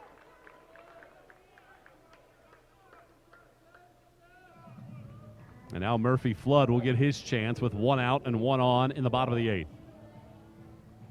5th-seeded Carson-Newman 8. 2nd-seeded Tusculum 5. Flood today is 2 for 3 with an RBI and could have had a second on that play at the plate. Runner is first in an 8-5 game. The pitch right down the middle with a fastball for a strike. 0-1. Flood hit that ball to the left center field wall. Brown uncorked a throw to the infield. Genter, the shortstop, turned it around to the plate. Parkinson caught it, got barreled over by Furr, held on to the ball for the out. 0-1, the pitch. And here's another fly ball to right field. Jordan Griffin, who has entered the game in right, makes the catch in front of the warning track, throws back to first base, making sure that the runner would get back in time for the second out of the inning. Both Parkinson and Furr were thrown out of the game for different reasons. And a volatile situation was ended there as Tusculum saw their dugout leave their side, and Carson-Newman left, but neither side got close enough to each other for anything big to happen. As now Trey Hinton stands in. He's 0 for 1 officially with a walk. And a throw to first base sends Keener back to the bay. Now, Tusculum's stolen base numbers, they had 20 steals in the last 5 entering today. Ford has a couple. That includes an 8-steal game against Limestone in Game 2. Shaver pitches and pumps in a fastball at the knees for strike 1. And with 2 outs, Hinton at the plate.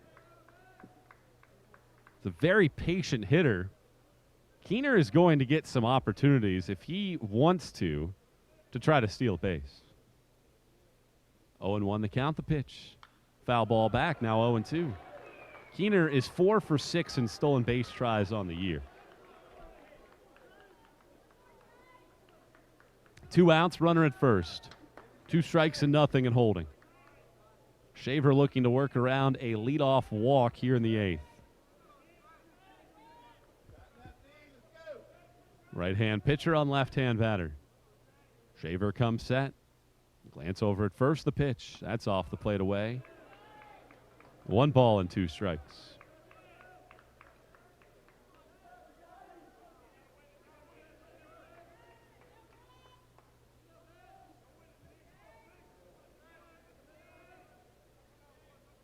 One ball, 2 strikes, 2 outs.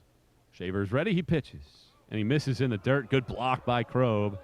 Keener retreats back to first base, and the count's even at 2-2.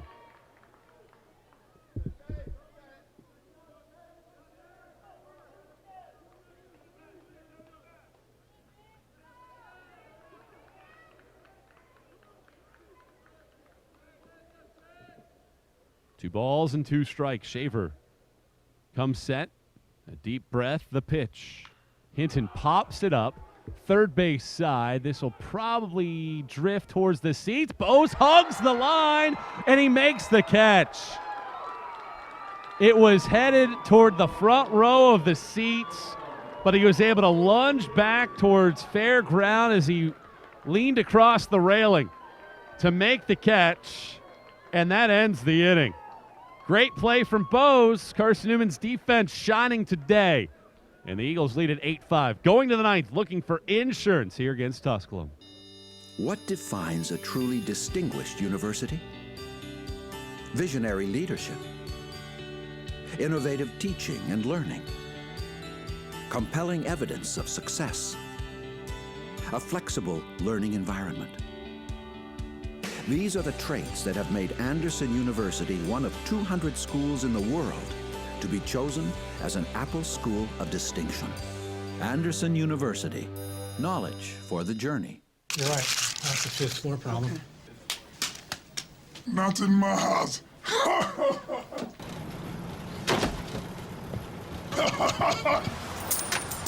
No, no, no. Not today.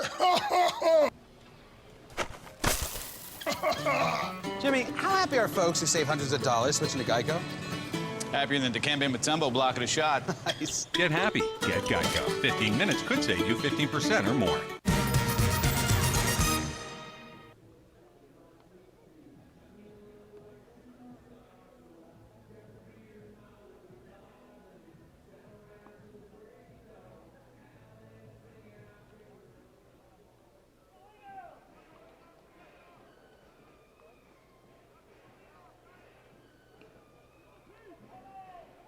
Top of the lineup coming to the plate for Carson-Newman in the top of the 9th inning. Carson-Newman trailed early. They've left 13 on base on the day. But it's an 8-5 lead for the number 5 seed here in the SAC Baseball Championships. Glad you're with us as Tyler Thompson will start us off. A 3-hit day so far for the first team all-conference pick. And Alec Lay back to work. The left-hander to deal here with Thompson, who has 2 singles and a double. The pitch and a swing and a miss on a pitch downstairs. Parker closed his book. 2 innings, 3 unearned runs on 4 hits. Harbor Jefferson still the pitcher of record. Matt Bradley in line to win it if the Eagles can hold. 1-strike pitch from Lay coming plateward. And Thompson rips it to left, but right in the sights of the left fielder, Flood, who reaches out in front of his chest to haul it in. Thompson's hit the ball hard, but comes up empty this time around, and now Jordan Griffin, who entered the game in right field in the 7th, will step to the plate. Griffin is scuffling.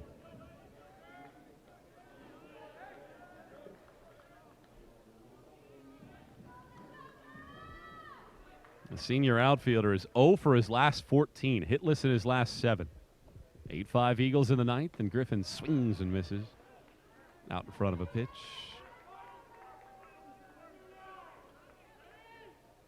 Carson-Newman has matched its season high for runners left on base with a 13. But they've had clutch hits to give them the lead. The 0-1. Swing and a miss. Pitch downstairs. 0-2.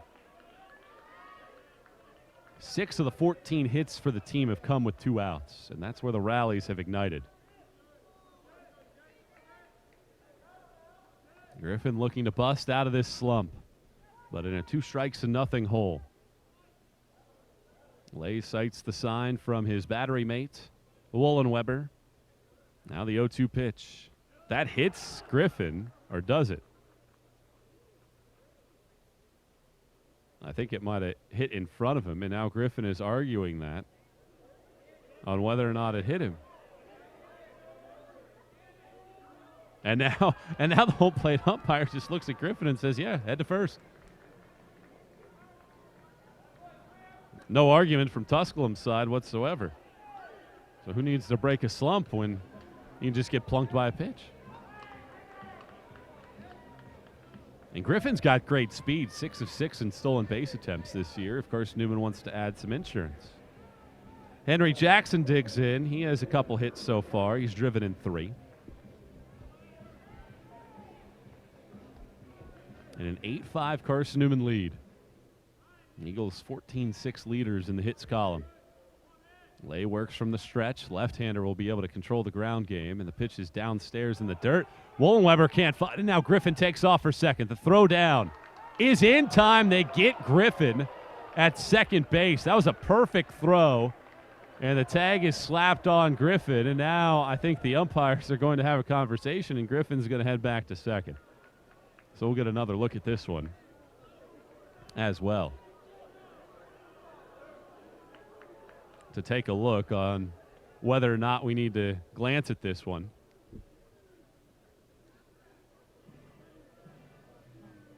Head coaches get 2 challenges, but I'm not sure we're ever going to have a coach that really requires a challenge because of how on top of this the umpires have been. And this is what I don't understand about the Major League Baseball rule. If you don't get it right, or even if you question it, why not look at it? Why not have a replay official upstairs that can look at it and at least monitor it down to you and say, hey, take a glance at it, let us know what you think. And that's what's confusing to me on why you can't do that at that level. Probably save some time by doing that as well. That way you're not having the look inside of the dugout at all the time with a pitching coach or a bench coach on the horn trying to communicate with their video crew. Well, for now, it's a caught stealing. But if they overturn this, it would be a wild pitch. For now, there's 2 outs, nobody on. That's the ruling on the field.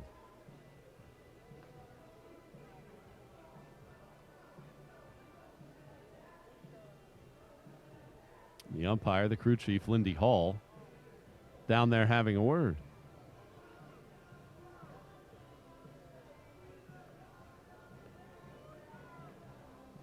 Probably get 2 pretty good looks at it if you're just joining us. Our replay is working. It's just not working over our live broadcast. Some issues there. That will get ironed out before the nightcap.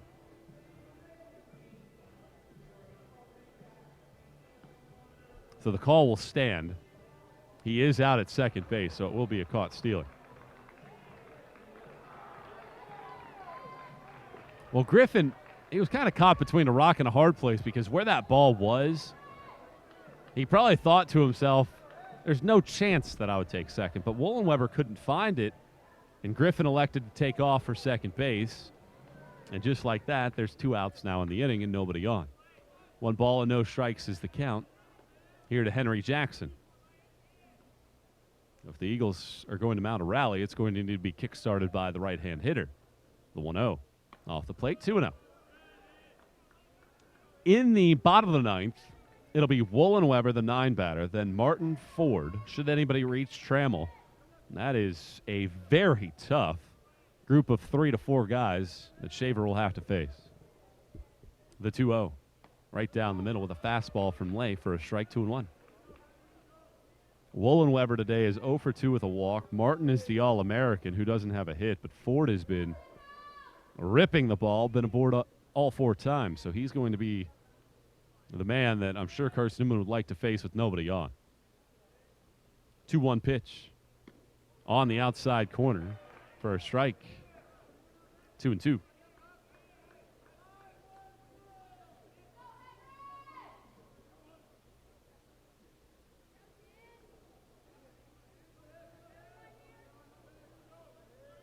2 balls and 2 strikes.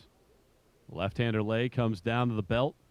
Now pitches, and Jackson flares one in the air. Off the mound is the pitcher Lay over towards the line, and a rare pop out to the pitcher ends the inning. And for the first time today, Carson-Newman doesn't strand anybody on base. It's an 8-5 game. Bottom of the 9th we go. Woolenweber, Martin, Ford to the bat rack for Tusculum. Carson-Newman trying to close this one out. Pioneers looking for the comeback when we return here on the SAC Digital Network. Dear college sports, There's light at the end of the tunnel. A return to normal, and all we love about sports. You've instilled resilience, focus, and selflessness in us. We've put those lessons to work. we've found strength and unity in each other. You continue to take us places we never imagined. You bring out the best in us. So when we look forward, we see the light at the end of the tunnel. We see a better world for all of us and for college sports. Catawba College is a story of transformation. It's a place where students' creativity is fostered, a place of inspiration to go beyond the classroom, a place of belonging no matter who you are. Mentorships, a broad curriculum, and hands-on experiences prepare students for employment and a lifetime of learning. At Catawba, you begin as you are and transform with your interests and experiences. We're Catawba, and we have a good story to tell. Bottom of the 9th inning, Carson-Newman looking to advance to a 6:30 p.m. contest on Saturday against the Newberry Wingate winner that comes up here later this evening. That game will be delayed as the right-hander Shaver pitches to Woolenweber and pumps in a first pitch strike. We're going to have the awards ceremony after this. I'm going to imagine it'll probably be 7:15 or so before we get started. The 0-1 pitch. Swing and a miss. 0-2.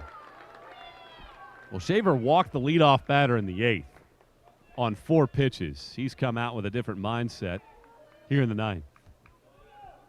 8-5, Carson-Newman leads. Shaver ready to go, needing 3 outs.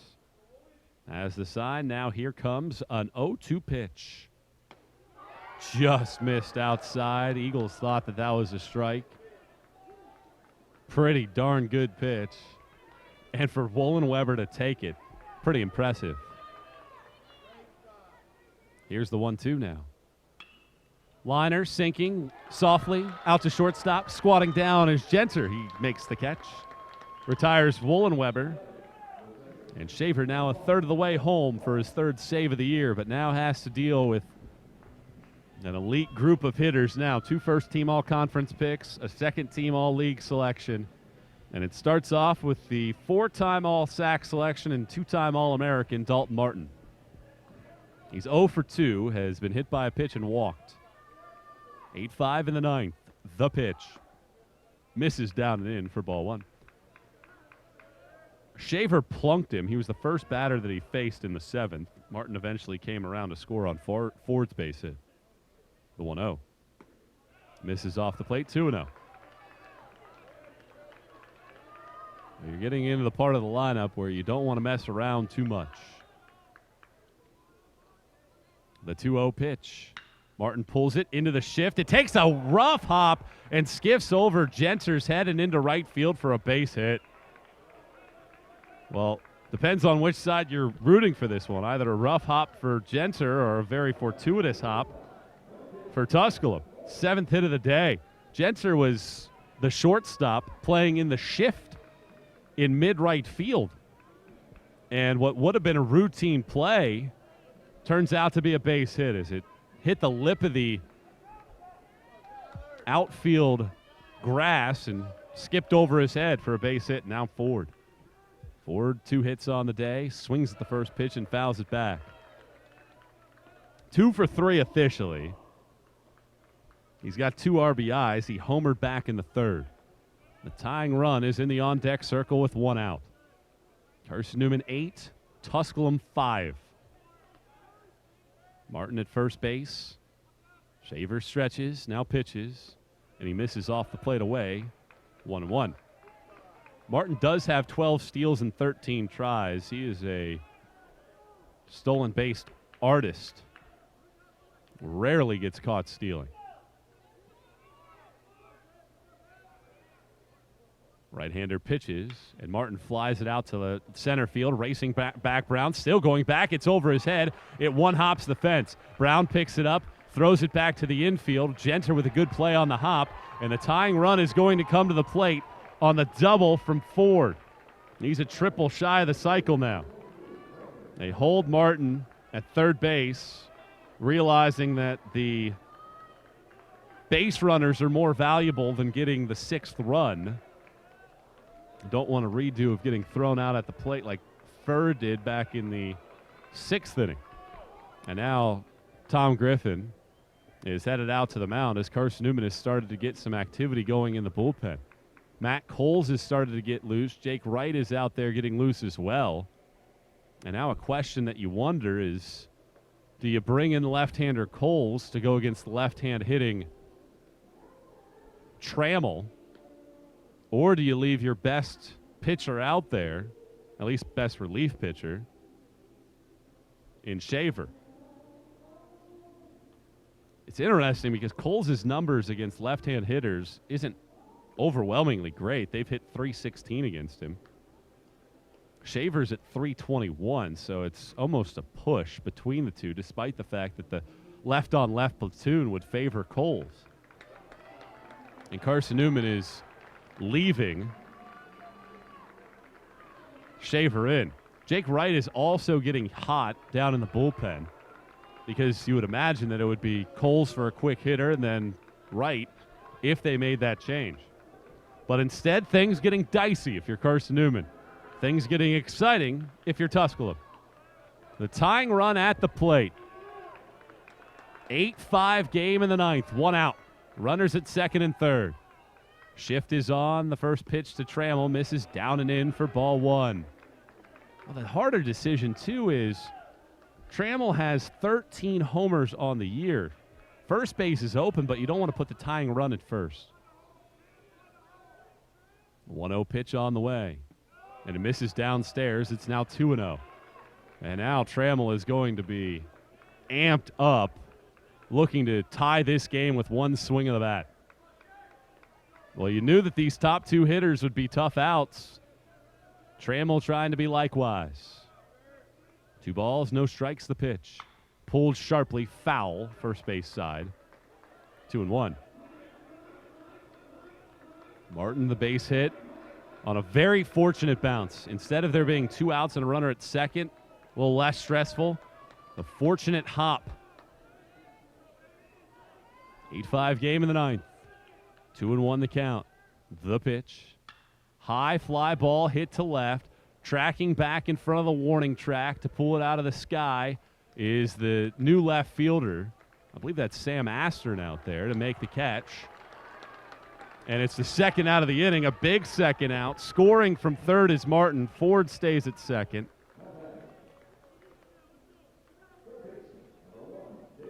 And now Dalen Adderley will come to the plate.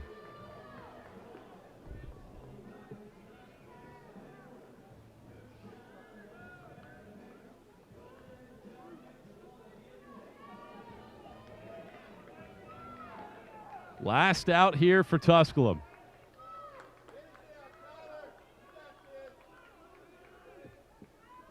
Adderley on the day is 1 for 4. 8-6 the score in the bottom of the ninth. Carson-Newman clinging to this edge. Ready on right-hand batter. Shaver pitches. Swing and a miss. High fastball.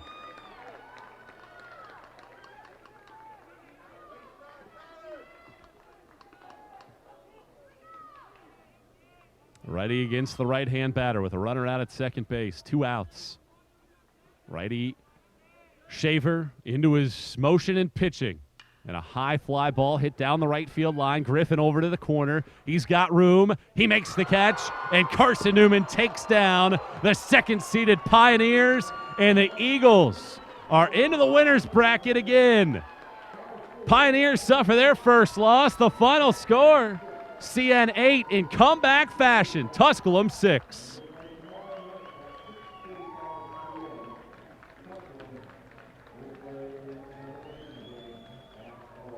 It's a game that takes 3 hours and 13 minutes to complete, and it's a Carson-Newman victory. What an effort by Carson-Newman to come back in this one, and Tusculum, the more potent offense,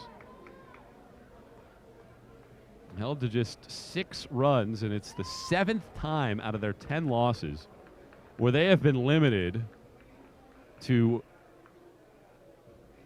a 1 or a 2-run loss this season.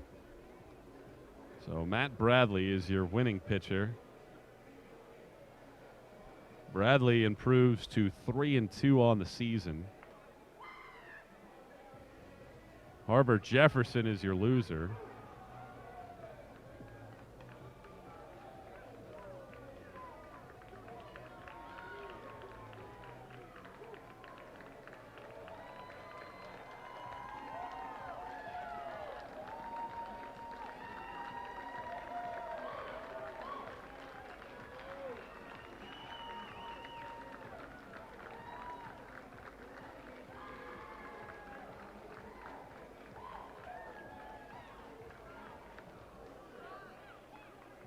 We now bring in Carson-Newman coach Tom Griffin after this one. Coach, you get an 8-6 win. Yeah. What can you say about how your team performed all phases of this game to come back and take down Tusculum? Oh, huge. I mean, listen, that's a great club over there, obviously. We have a ton of respect for that club, ton of respect for their coaching staff and how they do things. So, you know, it's a tough game, but I thought Matt Bradley and Parkinson did a really good job. We were able to sustain some of the threats they had to get just single runs versus crooked numbers. And really, offensively, every inning it seemed like we had somebody on base, so there was some pressure. So we were earning some of ours, and then some of ours we were on a, kind of shooting ourselves in the own foot with walks and hit by pitches.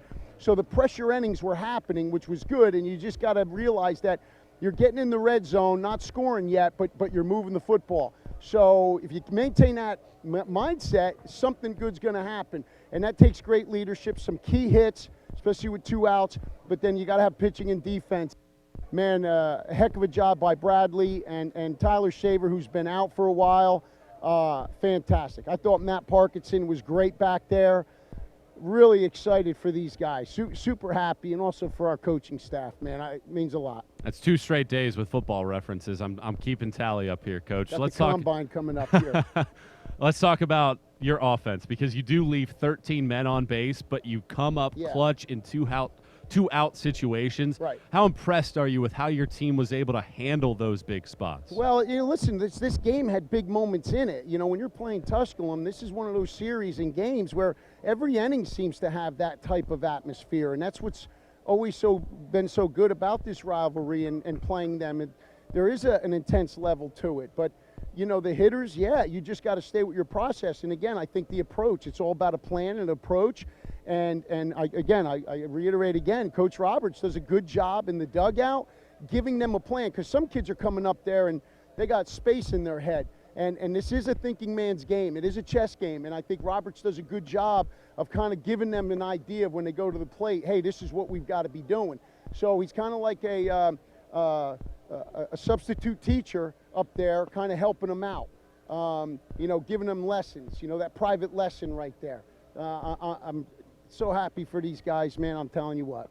Coach, really appreciate it. Great stuff today. Yeah. Best of luck tomorrow. Hey, thank you for all you do, brother. Thank you. Thank you, Coach.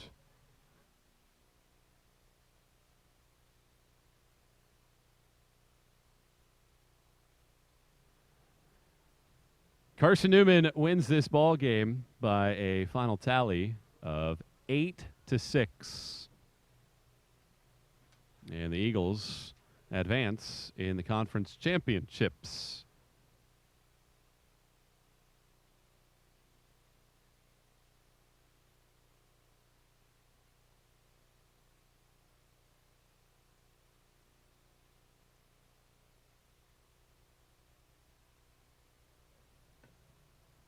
We now bring Zach Bose into the broadcast. Zach, you've gotten hot here of late. 4 multi-hit games in your last 7. You're hitting nearly 500 in that stretch.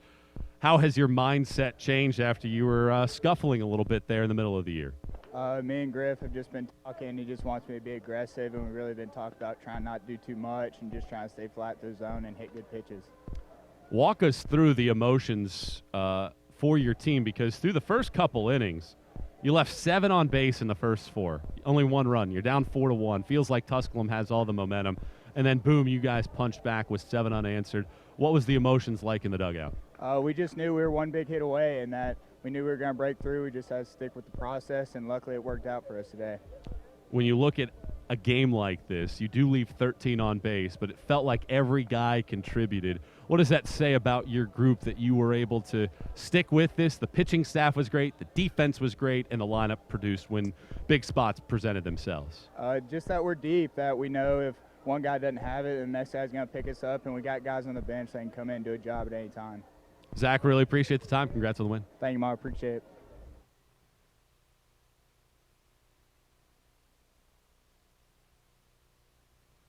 So Carson-Newman wins this game by an 8-6 tally.